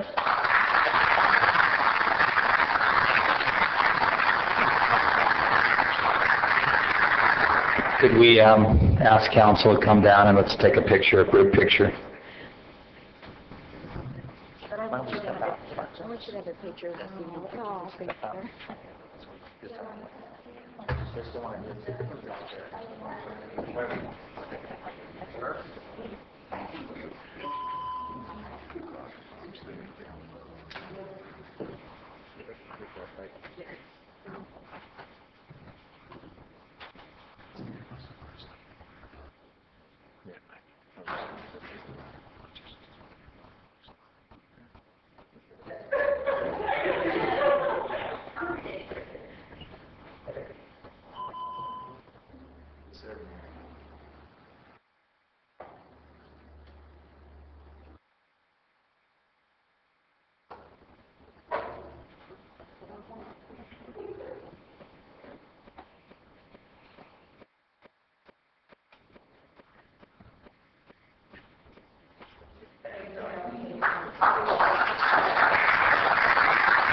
Okay.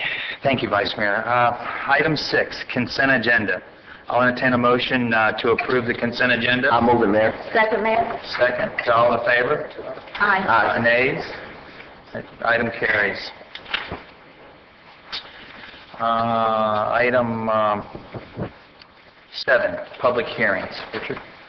Please be advised that the following items on the agenda are quasi-judicial in nature. If you wish to comment on any of these items, please indicate the item number you'd like to address when the announcement regarding the quasi-judicial item is made. An opportunity for persons to speak on each item will be made after the applicant and staff have made their presentations. All testimony, including public testimony and evidence, will be made under oath or affirmation.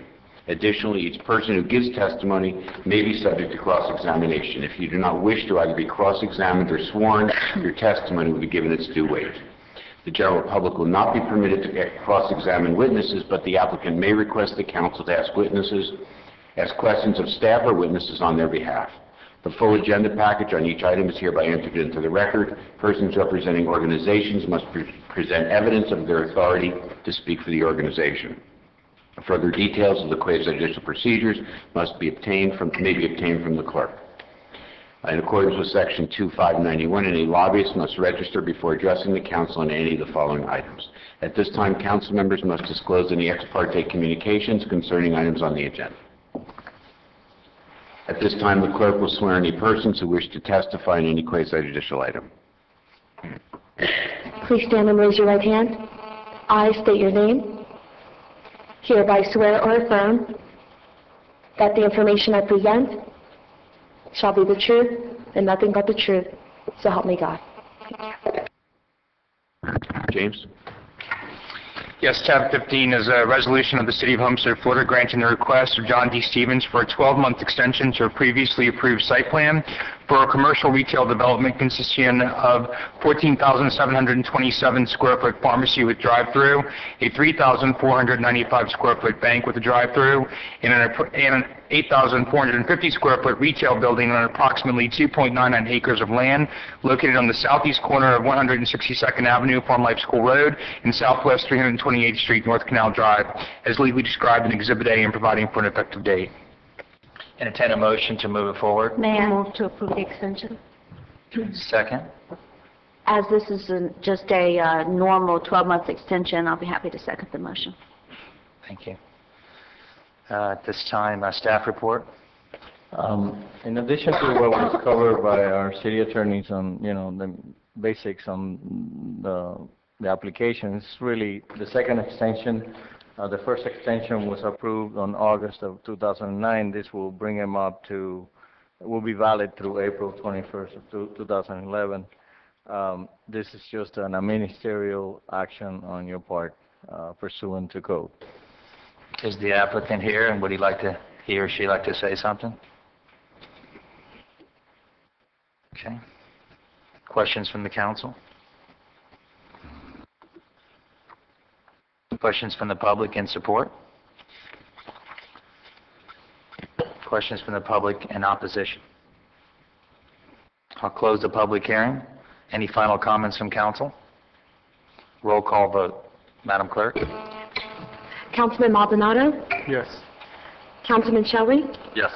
Councilman Williams? Yes. Vice Mayor Waldman? Yes. Councilwoman Lobos? Yes. Mayor Bateman? Yes. Motion carries. Thank you.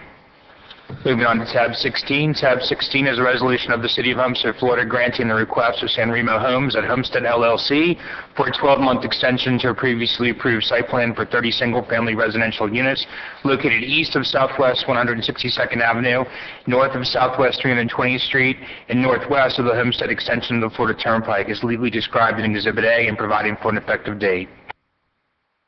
Motion to move. I'll move the Tropical Villas extension. Thank you. I'll second that. Second. Thank you. Staff report. Mr. Mayor, Madam Vice Mayor, members of the City Council, like the one before, this is a second one-year extension pursuant to code. The application came before council before, and it was extended, so they're just seeking the second extension. Staff is recommending approval. Thank you. Questions from council? I'll open the public hearing at this time. Questions from the public in support of the application? Any questions from the public?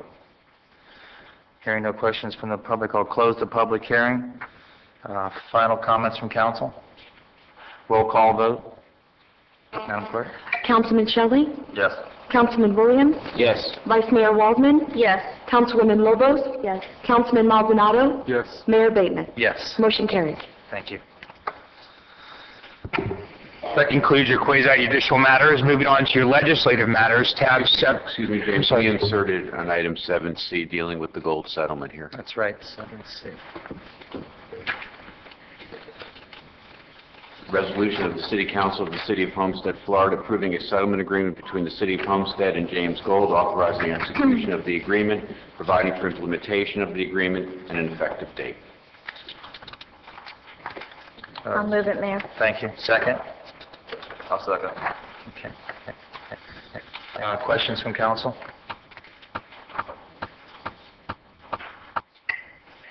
Mayor? Can we roll call vote or? You can get Mayor, I do have a comment, yes. I didn't see, I'm sorry. No, that's okay. Voice kind of low, I'm still congested. But I'd just like to state for the record, I did have several comments, but I did meet with the acting city manager this morning, and one of my concerns was or one of my clarifications that I wanted was the pension benefit item, and you were very clear in resolving that it's something that he is entitled to, regardless of what action took place, and so therefore that's where the amount is drawn from pension that he, excuse me, has already established as part of his plan, so thank you. Correct.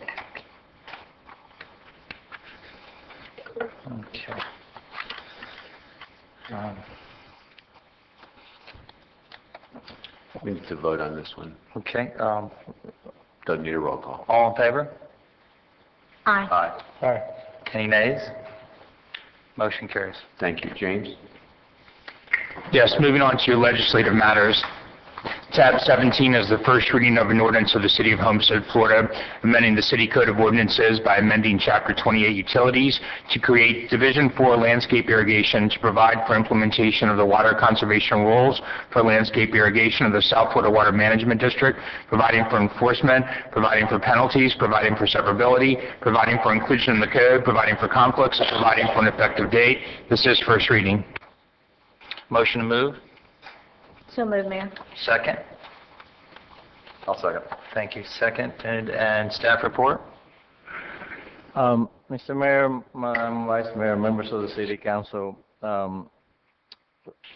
this is a requirement per the consent agreement that came before you just recently.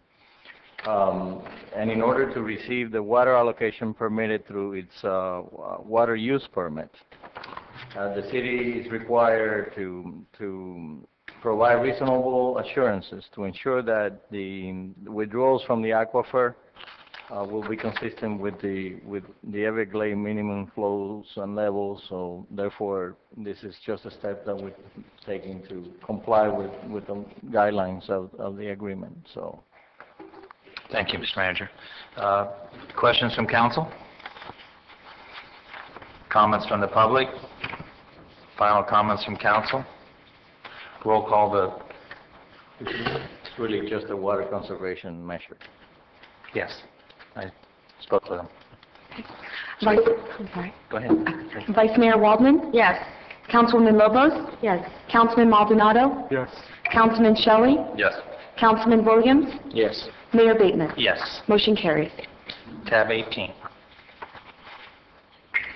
Tab 18 is an ordinance of the City of Homestead, Florida, amending ordinance number 2009-0924, providing for amendment of Community Redevelopment Agency budget for the fiscal year, which commenced on October 1, 2009, in order to decrease both the revenue and expense budget for the CRA by $236,300, providing for severability, providing for adoption as an emergency ordinance, and providing for an effective date. This is first reading. Entertain a motion? I move it. Thank you. Second? Second, Mayor, with comment. Thank you, Madam Vice Mayor. Go ahead, staff report. Want to hear that first? Mr. Mayor, Madam Vice Mayor, members of the City Council, this is just a correction that was made subsequent to the submittal of the CRA budget. The Dade County approved the millage rate, and what this is in essence doing is making the adjustments on our numbers so that we coincide with the right amounts on our budget. So there were some reductions in costs reflected there on the memo dated January 19, 2010. This will be submitted to the county subsequent to your final approval. Vice Mayor Waldman. I just want to say thank you so much for finally giving us the full budget that we can vote on. And I know this budget was finished before we voted, and I think it was the end of September, and I'm so impressed with it, so thank you very much. You're welcome. Any comments from the public? Final comments from council. Madam Clerk, roll call. Councilwoman Lobos? Yes. Councilman Maldonado? Yes. Councilman Shelley? Yes. Councilman Williams? Yes. Vice Mayor Waldman? Yes. Mayor Bateman? Yes. Motion carries. Thank you.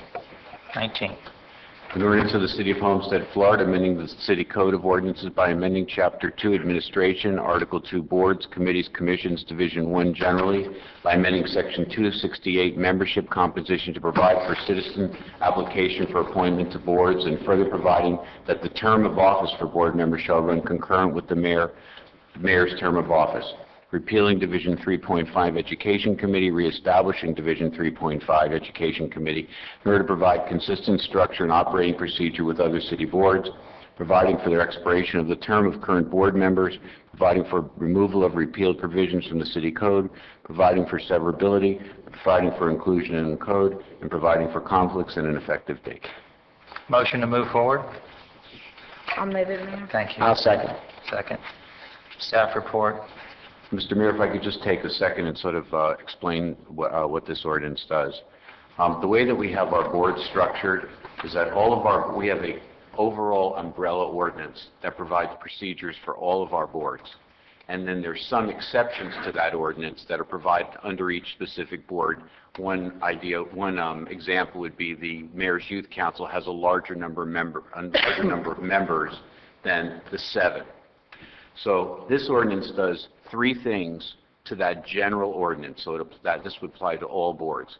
First, it makes the application procedure clear that people can submit applications to the council, who can provide nominations to the mayor, but also if someone doesn't know a council member and they just want to apply directly to the mayor, they can do that. The second thing it does is it makes the terms of office concurrent with the term of the mayor that initiated the appointment. The third thing it does for all boards is basically have the term of all board members expire 30 days after the effective date of this ordinance, so that this council would have the ability to appoint all board members. Nothing to prevent reappointing the existing board members, but it would give you a chance to look at them fresh. With respect to only the Education Committee, it does one thing, which is it reduces the membership at the request of the chair from 15 members down to 7. So that's what this ordinance does. It's on first reading. Question from council. Mayor, I have a question. Yes, please. Regarding the Education Committee, since it's going from 15 to 7, what is the membership status? Are there, do we have full membership? Are there 15 members, and are we going to now be reducing immediately to 7, and what does that mean? Like, how are we going to transition from that number? Under this ordinance, because the term of all board members expires 30 days after the term of this ordinance is effective, whoever's on the Education Committee now, 7 of those people would be eligible for reappointment, or new members could be appointed. And I think the best person to answer that for you, if you don't mind, would be the Education Chair. This is something he feels is more manageable. Speaking with staff and trying to focus or narrow down our attention to the Education Committee here in Homestead, I just want to ask whatever the existing board members to please reapply for the positions. I know this is a procedure that we're going through, but this does not mean that the board members that were on board would, they'd have full rights to reapply, and I would actually look forward to that. I know they've established a lot within the past Education Committee and work with that. And I'll have some more information when it's time for us to speak more on that. Thank you. Yes, Mr. Mayor? Yes, Ms. Cho. I have some concerns on subpart 6. As I understand it, that applies, the portion that says that each member will serve a 2-year term or until the appointing mayor leaves office. That applies to all boards, correct? Correct. So upon a change of the mayor, whenever that may occur, that all boards essentially are wiped clean and we have to start over, correct? Yeah, except that there's also a provision that says that board members hold office until their successors are reappointed.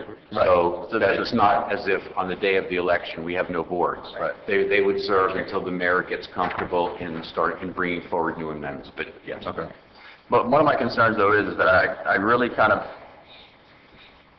I like the continuity as it kind of sits now, and that as you have a transition from one mayor to the next, or you have a transition from one council to the next as you go through, that instead of just having everyone always wiped clear, you have a transitionary period, and it's kind of like the Supreme Court justice being appointed. I mean, as that person comes due, they get to a point, so the transition of that board changes. So as the city progresses in one direction, then the board may progress with it, and it keeps you from swinging from one side to another as far as your composition. So I'm not real comfortable with that. I think I kind of like it the way it is now, where as you're appointed every 2 years, it comes up, and then it's at the current mayor, and with the ratification of the council, to then approve that new board member or not, either one way or another. So I have concerns about it, and I don't know that I can support it as it stands on that, on number 6 only. Mayor? Yes, Mr. Williams. If I'm reading the ordinance right, council members can only suggest appointments. Am I right?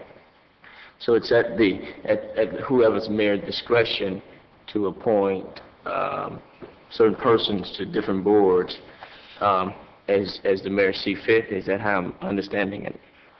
Board members are appointed by the board subject to ratification by the council. So ultimately, the council has the decision as to who serves on the boards. But the mayor does the either appointment or nomination, however you want to call it, but that comes to the council for approval. Okay, thank you. Any further comments from council? Okay. Any comments from the public? Okay, no further comments. I'm sorry. Yes, please, go ahead.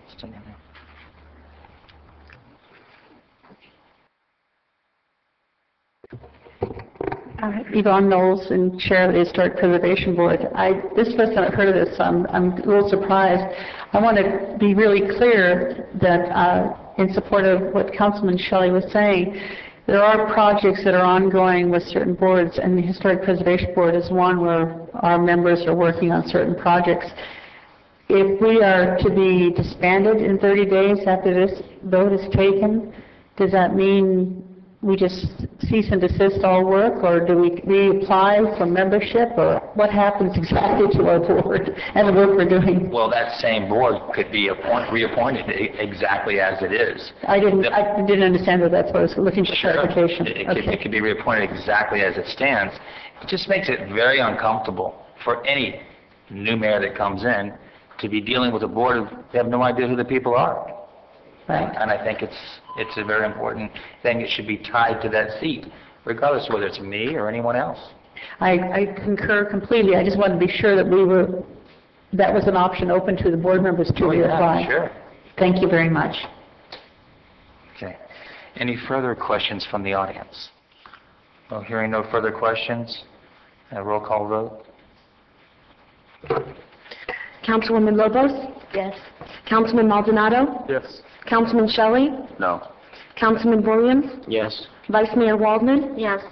Mayor Bateman? Yes. Motion carries. Thank you. Okay. Item 20? Yes, we took care of that earlier. We did 20, that's right. So we're moving to business from the city manager. Update, any kind of... Mr. Mayor, Vice Mayor, members of the City Council, I just wanted to alert you that today we initiated the Washington Street Improvement Project. The project is expected to have a lifespan of less than 3 months. We'll try to keep it under 3 months. And it involves, it's from Maury to 2nd Street. It involves landscaping, curb and gutter, storm drainage, paving. There is a plaza that's being done there. And again, it's 3 months or less. In case anyone asks, that's actually it was initiated today. Correct? I have one more item, but I think Councilman Maldonado, if I don't know if... Mayor, I guess if this is something I was going to say. I had with the disaster relief effort that we've done here in Homestead, I had a business owner within the community that by the name of Lavon Hernandez, I believe, owns a karate school, and they had wanted me to ask the staff if it would be possible for them to hold a fundraiser at the parking lot of the bowling alley. When I spoke to Lavon, basically his goal was, he's not here today, and just wanted to bring it forward, and I mentioned it to the acting city manager.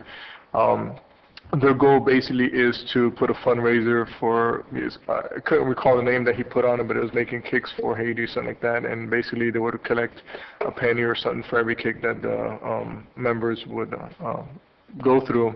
And I guess if once we talk to them and get a little bit more information on how it works, I just wanted, the main point here is if what would be the liability, would it be possible for them to use, what's the procedure basically, to use that parking lot, because it's city-owned, so... It's city-owned property. What I would do is I would treat it to a degree, considering the gravity of the situation, as a special event sort of thing, where I would look at the liability involved. I will go through that with the applicant just to make sure that the city is safe in that regard. And with your permission, I will move forward in that direction and see how we can work together. He mentioned that he had all the insurance that would cover this event. I think he spoke with his insurance company, and they kind of said, like I said, I just wanted to put it out there in reference for the disaster relief efforts. I know a lot of people in the community wants to step up and try to help out, and this is their effort, so I kind of support it. So. Yeah, I'm all for it. Would they feel more comfortable at City Hall site than they would? It's kind of right across the street from where he's at right now, and I don't think, I guess, you can speak to him about it. I think maybe that's just what he thought of first. Would you rather, being that it was me to propose that the City Hall parking lot as an option? You could. Okay. Good. Thank you. Anything else? Yeah. No, that was it. That's the only other request that we received, but because of the timing issue, we had no choice but to bring it up tonight, at least to get your general. Well, let me ask this: does any council member have objections to researching the liability and the feasibility and? Okay. Thank you. Thank you. Anything else, Mr. Manager? No, sir. Okay. Mr. Maldonado. Talk about the fundraiser, the big one that you raised us a lot of money. Before we go into that, thank you, Mayor. Just wanted to touch some points on some of the committees that I've been appointed. Want to talk about the Education Committee. Now, I met last week on the 14th with Lisa Martinez, which is Director of Intergovernmental Affairs and Grants Administration, and Valentina Brown, which she's the Superintendent of Region 5, and we basically spoke about the education compact between Miami-Dade County Public Schools and the City of Florida City. So, and basically once we get this Education Committee put together, again, we will go right to work and working with Dade County Public Schools and meeting these efforts with the compact. Secondly, I want to discuss, I also have the Business Development Committee, and I kind of want to make an invitation. And to take a step back with Education Committee, please, anyone who's interested in being on the Education Committee, please submit their applications. And going over to the Business Development Committee, I would like to also ask the community to send in applications to be a part of this. This committee would be focused on the local businesses and basically want to help stimulate the local economy of Homestead. We'll make all efforts to bring resources and help out our community with the local businesses. It was one of the promises that and something that I championed during my campaign. I wanted to make sure that as a business owner here in Homestead, I understand some of the issues and the conflicts and the challenges that we face, and I would like to, that's why I took this board, and also would like the community to please get involved, and let's make a difference here. Let's help out the communities. It's a tough time with the recession, but we've lost a lot of folks here. So again, I just want to put that out there for the record. And then I just spoke about the Laval Hernandez. And what the mayor mentioned was basically with the tragedy that happened in Haiti, we all, as council members and staff, everyone and the world as a whole jumped in to show support for Haiti. We have a large Haitian community here, and we wanted to make sure that we helped them out in any way possible. And as we were having our meeting, which I'm sure the mayor will talk about, with Captain Bo, we took charge in setting up what they call a highway holdup, and basically a collection, which we did on US 1 and Camel Drive. And I just want to let everyone know and thank everyone, first of all, Captain Bo and all the staff that volunteered their time and made this effort happen. We collected a total of $12,176.06 on that Saturday from 9 a.m. to 1 p.m. So that money would go to the relief efforts of Haiti. So I just want to thank, again, the staff that came out there and all the citizens of Homestead. I kind of blasted through email, and I think we saw the community as a whole just putting those 5s, 20s in there and really giving for this effort. So thank you, Homestead, for supporting and the Haitian relief effort here in Homestead. Thank you, Councilman Mayor. Maldonado. Outstanding job. Mayor, if I can. Yes, Mr. Ray. Councilman Maldonado, let me thank you because that is a tremendous effort to do $12,000 from this community that in that time span, the time that you put it together. So my hat's off to you in such a time span. So kudos to you for leading that effort. That $12,000 may not mean a lot to us, but it means a lot to the people in Haiti. So I know that they're grateful for your excellent leadership that you have shown. Thank you, and I'll just thank... It's a team effort. Again, I want to thank, as I get that gratitude, I want to just extend that gratitude to everyone who came out. Even Julio was out there helping out. We sent out an email, and last minute, everyone just popped out. So I, again, appreciate everyone who stepped up. Thank you. Thank you, Councilman. And that's it. That's all for me. Thank you. Thank you, sir. Councilman Shelley.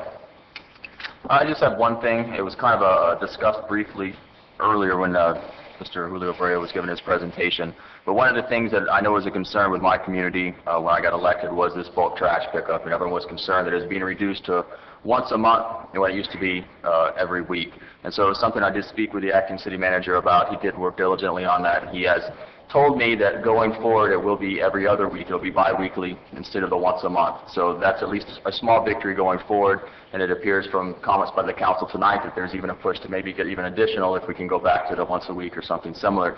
But at least at this point in time we will have it bi-weekly instead of just once a month, which I know is a concern not only in my neighborhood but also out east. Another thing that the acting city manager mentioned, which he can correct me if I'm wrong, is that there will also be labels being affixed to the current garbage cans that will have the phone number, so that if it's not one of the weeks that the trash, and you have a big bulk of trash that gets created, you can call that number, they'll show up, they'll pick it up. So even if it's not your bi-weekly trash week, you can call and they'll come pick it up as well. So that way we're working forward to kind of calm the fears that everyone had about that. And that's my only item. Thank you. Thank you. Vice Mayor Wallman. Thank you, Mayor. For the last week, I've been working with the volunteers in the Haitian emergency hotline. They were set up right here in this very room.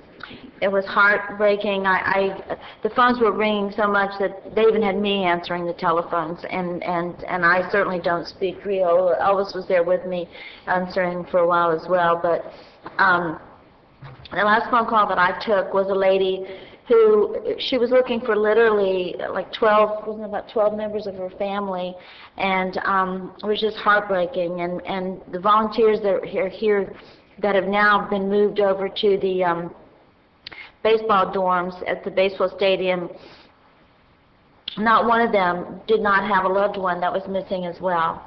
So it was, and I plan on being there tomorrow to help, and as many days as it takes to find everyone that we can. I want to thank Capri and the Big Cheese and Diaz supermarkets, because they've been helping me feed these volunteers every day.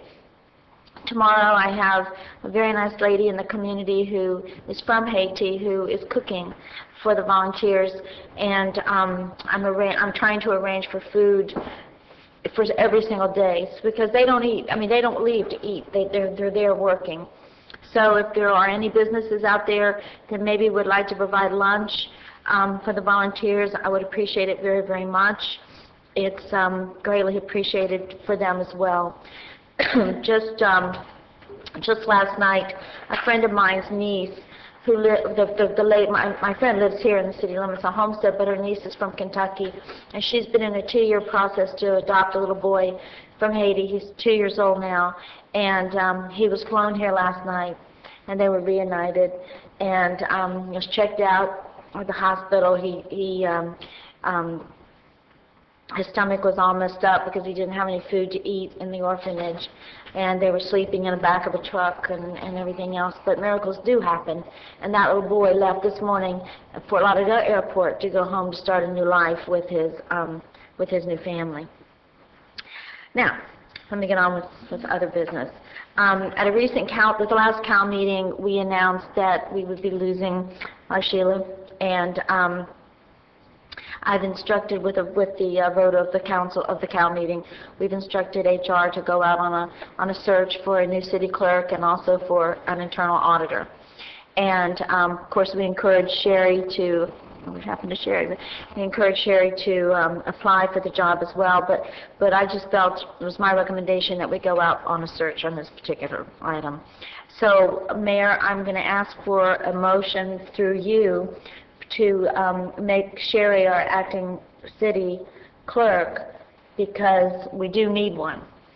So. Sure. More than happy to. I don't need to relinquish the chair to make the motion, do I, Richard? No. Okay. Motion to move Sherry Ader to the acting city clerk. I move it, Mayor. I'll second. Motion moved by Mr. Williams, seconded by Mr. Shelley. All in favor? Aye. Motion carries. Thank you, Mayor. And I'll just try to make this very, very brief. There's so many things going on in the city. I am in the process of planning a concert at the baseball stadium. Surprise, Robert, I haven't told you that. Rock and roll. It could be rock and roll. I have some contacts, a friend that has contacts with Emilio Estefan and Gloria Estefan, and so we're trying to get some big headliners and just pack that baseball stadium, and that would be all going towards the Haitian relief. So we got to do it again, Robert. And I would also like to announce that the Hearts and Souls event is going to happen again. It's their second annual Hearts and Souls Walk Run, and that's going to be Saturday, February 6th. And all proceeds from this event go directly back into the community. The Homestead PD, Project SOS, and the South Bay Weed and Seed, they assist families in our community that have been exposed to family violence, and the funds collected help to relocate domestic violence victims. So please come out. If you're interested in signing up, we do have information on our city website, or just call the city and we'll direct you over to SOS and we'll get you signed up. Last year we had a pretty big group, and I hope that we can do that as well again. I'd also like to remind everybody to save the date for Relay for Life. That's May 15th.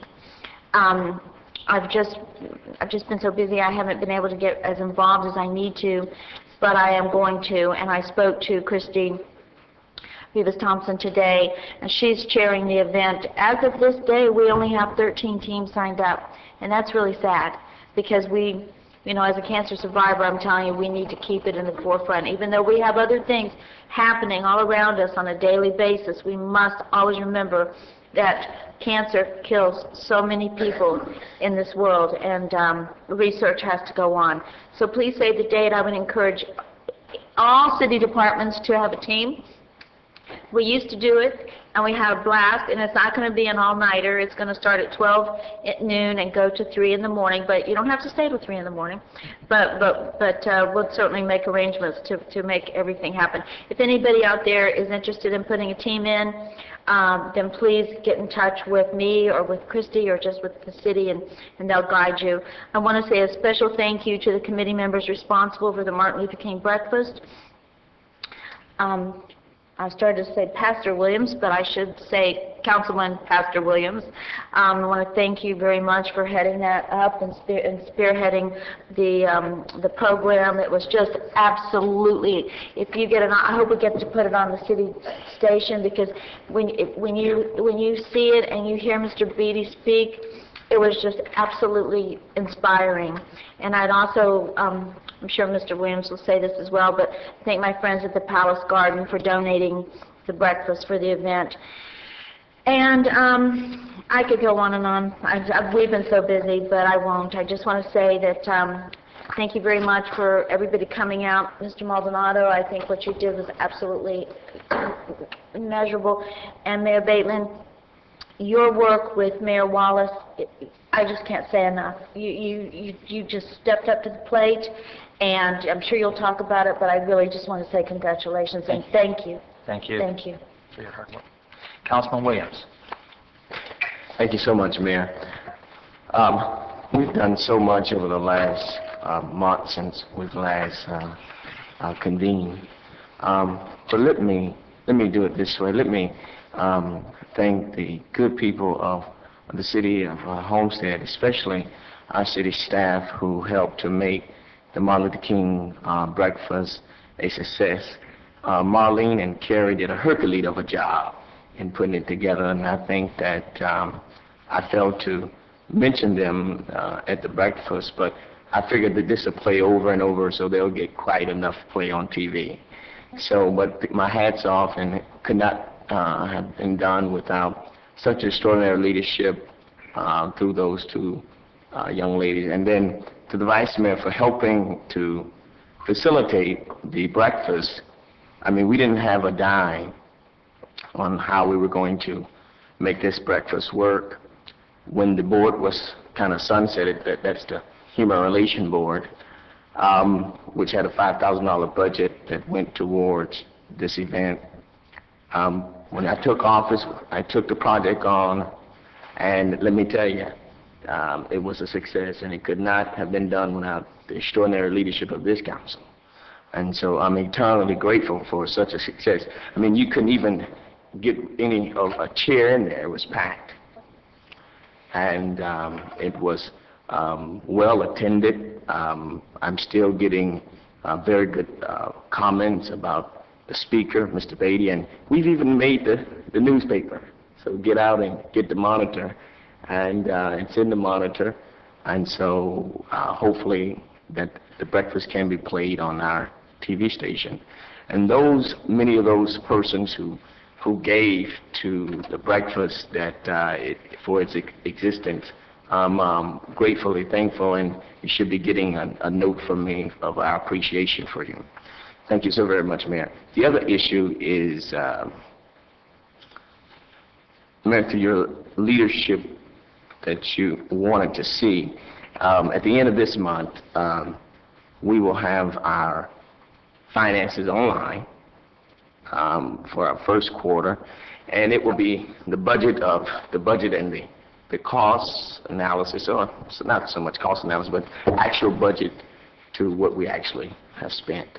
And so, Mayor, I know you wanted to see that, and so that would take place January 31st for those persons who want to see true transparency in what we're doing in government. And so, Mayor, with Jan's leadership, that will happen.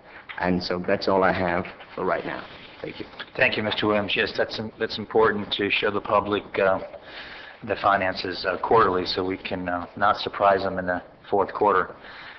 Again, a yeoman's job on the breakfast. The breakfast was outstanding.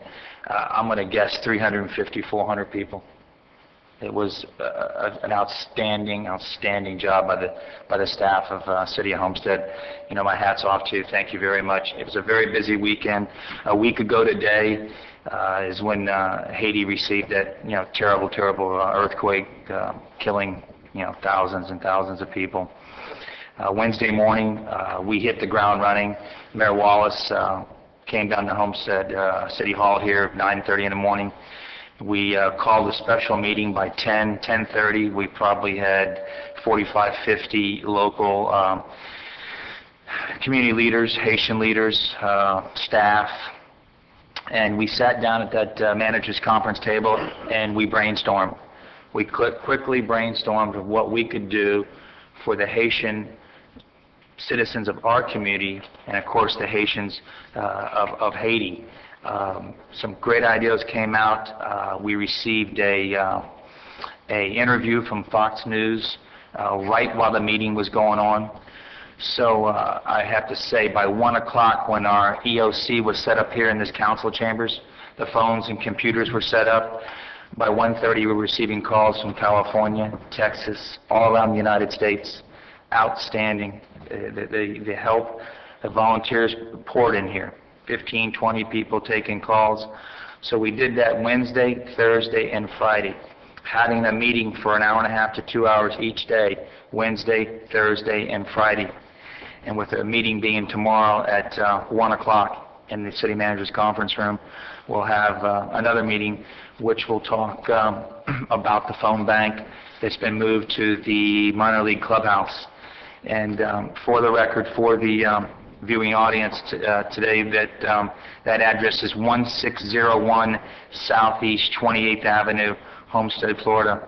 1601 Southeast 28th Avenue. The phones will be set up not only taking incoming calls, but we'll be taking outgoing calls to Haiti. AT&T has offered 21 phones to be set up free of charge. Free of charge. So for those individuals who are unable to reach loved ones in Haiti, are unable to make a phone call, we're offering this phone system free of charge at the minor league clubhouse. The foundation was set up using Florida City's foundation because they had a 501c3 tax-deductible foundation already set up, so we used the mayor's of Florida City's foundation. It's called Florida City Foundation, simple as that. 404 West Palm Drive, Florida City, Florida, 33034. If you wish to make a donation, you can mail that there. The check should read Florida City Foundation. To date, out of those 2 meetings, 3 meetings came to not only the $12,000 that Mr. Maldonado spearheaded the highway holdup, but we had Redland Construction bring a $2,000 donation. We had Wayne Rosen bring a $5,000 donation, and we'll see what tomorrow brings. But each and every day, we do the best we can. We're going to stick with four main goals, and that is the phones, the fundraiser, the dry goods, which is out here in the parking lot at City Hall, 790 Homestead Boulevard. You can drop off dry goods, any kind of type of canned goods or dry goods that we can put in our city truck, which also Redland Construction donated 5 warehouses to use as a drop-off point. So we can sort these items, pallet them, wrap them, and get them picked up by, I believe it's Seaboard Coastlines, is willing to ship those for free. So we did a yeoman's job, all of us, everybody pitched in. Robert, his whole team, everyone did a great job to fulfill, you know, it may sound like only 4 items, 4 very important items. And again, my hat's off to you. I thank you very much for the hard work done, and it's not going to go without, I'm sure, a lot of people in Haiti thanking you over and over again for it. I'd also quickly like to thank the power plant for offering that 6.6% rate reduction. Is that correct? I'm saying that right? It was $3.25 per 1,000 kilowatt. Do you want to touch bases at all on that? Yes, the rate goes in on January's bills. It actually reflects the usage that was used in December. And if fuel prices remain stable, we have plans to possibly make another $3 or $4 reduction right before the summer peak season. Thank you very much. I just want to put that on for the record because everybody seems to, constantly hit on the rate of our power plant, and now we're offering a reduction of 6.6%. I apologize. I didn't mean to skip over you, Ms. Lobos. The floor is yours. I was sitting here thinking, how can the mayor forget me? But I know what it is. I was so quiet today that you forgot that I was down here, so note to self, be louder next time. Squeaky wheel gets well. I am. Thank you. I would like to, I have 3 items here, and the first, actually I have 4 items. The first item is that I want to apologize to the city and the residents. I've missed on a lot of things this past week. I was trying to make a lot of events but could not, been under the weather again, and I just hate to miss any events, and I know that I want to enjoy what the city is doing, and so, but I did finally start dragging myself out Saturday night, and I attended the Homestead Community Concert, and what a phenomenal concert it was. They had the most successful yet in their concert series, so congratulations to them. And then I do want to bring up some city business. This morning I did meet with the acting city manager, and I was able to discuss the agenda with him, and I would like to thank him for making time. I know that it takes a significant portion of your day to sit down with any council member, and so I want to thank you for that. We were able to discuss the agenda and in detail just kind of answer a lot of the questions, and that's partly the reason probably why I was so quiet today, because I did have a lot of questions, but Mr. Perinos was able to discuss that with me ahead of time. Which brings me to my next point. One of the items that we did approve today under tab 1 was the approval of the minutes that happened on November 23rd. And in that meeting, the council voted to suspend the city manager with pay until February 2nd. February 2nd is right around the corner. During the last meeting, I know one of the councilmen, Shelley, made a motion that we would authorize the attorney to enter into some kind of settlement, a discussion with the city manager, Mark Shahada. And so my question to you, Mayor, tonight is, February 2nd is quickly approaching. May I have a status, perhaps, of what meetings are coming up so that we can discuss the action that is going to take place next? I know that the next council meeting, excuse me, the next CAL or the next council meeting won't happen until after February 2nd, so I'm a little bit concerned that the deadline is fast approaching, and I have not heard yet of any public meetings that are set to discuss the issues that are going to need to be discussed prior to that deadline that we set on November 23rd. Thank you. You're welcome. I'm going to defer to Richard Weiss, please.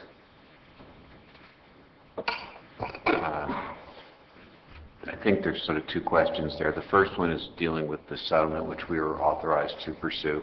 The attorney for Mr. Shahada did get back to us and has asked us whether the city was willing to hold what he called an informal settlement conference with us. And based upon your direction, unless I have other direction, I would pursue that based upon his request. With respect to the second part, as you know, we're pursuing the work that you asked us to do in terms of the fact-finding that you asked us. We are planning on having that done next week. So it would be appropriate at that time for you to, appropriate at this time or upon special call of the mayor to schedule a meeting or to, in order to sort of receive that report and to decide sort of how do you want to proceed with Mr. Shahada. You could do that either at a special meeting, a special call meeting, or a regular meeting, depending upon the time frame that you want to pursue. Okay, let us confirm with us your completion date. So based on that, I don't have a problem with looking at the calendar tonight. And if you would prefer us to wait until we have a chance to check with... Since you have the ability to call a special call meeting, I know that we have given our investigator a specific date. I believe he's supposed to get a preliminary report to us by the 22nd. Okay. And then we had hoped to get a report to the council next, but you and I can talk about that, and then you can decide whether you want to set a special meeting or if you want to pursue that. Okay, thank you. Does that answer your question? Okay, thank you. Thank you, Richard. All right, could I have a motion to adjourn? Yes. Any further? If I may, Mr. Mayor, Vice Mayor, members of the City Council, when you asked me, I apologize. I have one item that you had asked me at the previous council meeting to bring before you, and I did send you a preliminary email advising you that the item is already on our website. This pertains to a development review handbook that was developed to answer questions, frequently asked questions that pertain to development process, whether it's residential or commercial, whether it's a preliminary plat or a final plat, whether it's a comp plan amendment or a variance. It answers a number of different questions that applicants may have. It explains what the process is, so that if anyone would approach the city, they would know that very same moment what type of application they're going for, how long it's going to take them, how much it's going to be, and the estimated date of completion, so that they'll have all that information right there. It's all online under the Development Services Department. It also outlines the fees. It's a very user-friendly document that can be used, for any kind of application. Whether it also outlines the building permit process as well. So it's a very handy tool. I've used it before with a lot of, good reception from the contractors and the architects and the property owners that want to do, from the addition of a shed to the backyard to, an addition or a new home. So it answers all kinds of questions, and it's proven to be a good tool. So I just wanted to alert you that that's online now, available, and for everyone to know as well. No, thank you. That's a document that's long overdue, because there have been many people coming here and say, but that's not what I was told. Many people come in here and say, I got this bill 18 months later. So if we've got a true outline on the internet, that's a big step. Yes, sir. Thank you very much. Okay, motion to adjourn. Excuse me, Mr. Mayor. Yes. Did you want to bring up the item on the board that we had discussed with the Human Relations Board? I'm sorry, Human Relations Board. The Human Relations Board is been a kind of a touchy topic, with the whole rebel flag issue and everything else, and that's all been put to rest. And in the last week, I've had the opportunity to share the same room with Otis Wallace, the mayor of Florida City, here in our council chambers. He's expressed to me the desire to go back to a community Human Relations Board, or a community board, 2 cities, 1 community. So I don't have a problem with that. I think that it works. We're talking still a 7-member board. 3 by the mayor of Florida City, 3 by the mayor of Homestead. We decide together on 1. What's the pleasure of the council? Does council have any opinion on this? If not, I'll move forward. Mayor, I do have a question. Yes, please, go ahead. In moving forward, are we then going to get a proposal as to how the board is going to be made up? I know one of the questions that we had prior is 2 cities is good, 1 community is good, but we also would like for both cities to contribute financially. That way it's not an issue of it belonging to Homestead, it belonging to Florida City. You know that you take ownership by however the finances are set up, so that if both cities equally contribute to it, it would genuinely be both cities. That's a good point. I don't think there's a problem with that. I think the mayor of Wallace is more than willing to pay his part of the expense. I'll discuss that with him. Okay? Thank you. Any other questions? Okay, with that, we'll move forward, Richard, with that. We'll do that. 1 more. Board. Okay. Anything else before we call it? Okay. Motion to move? So moved. Second? Second. All in favor? All right. Thank you.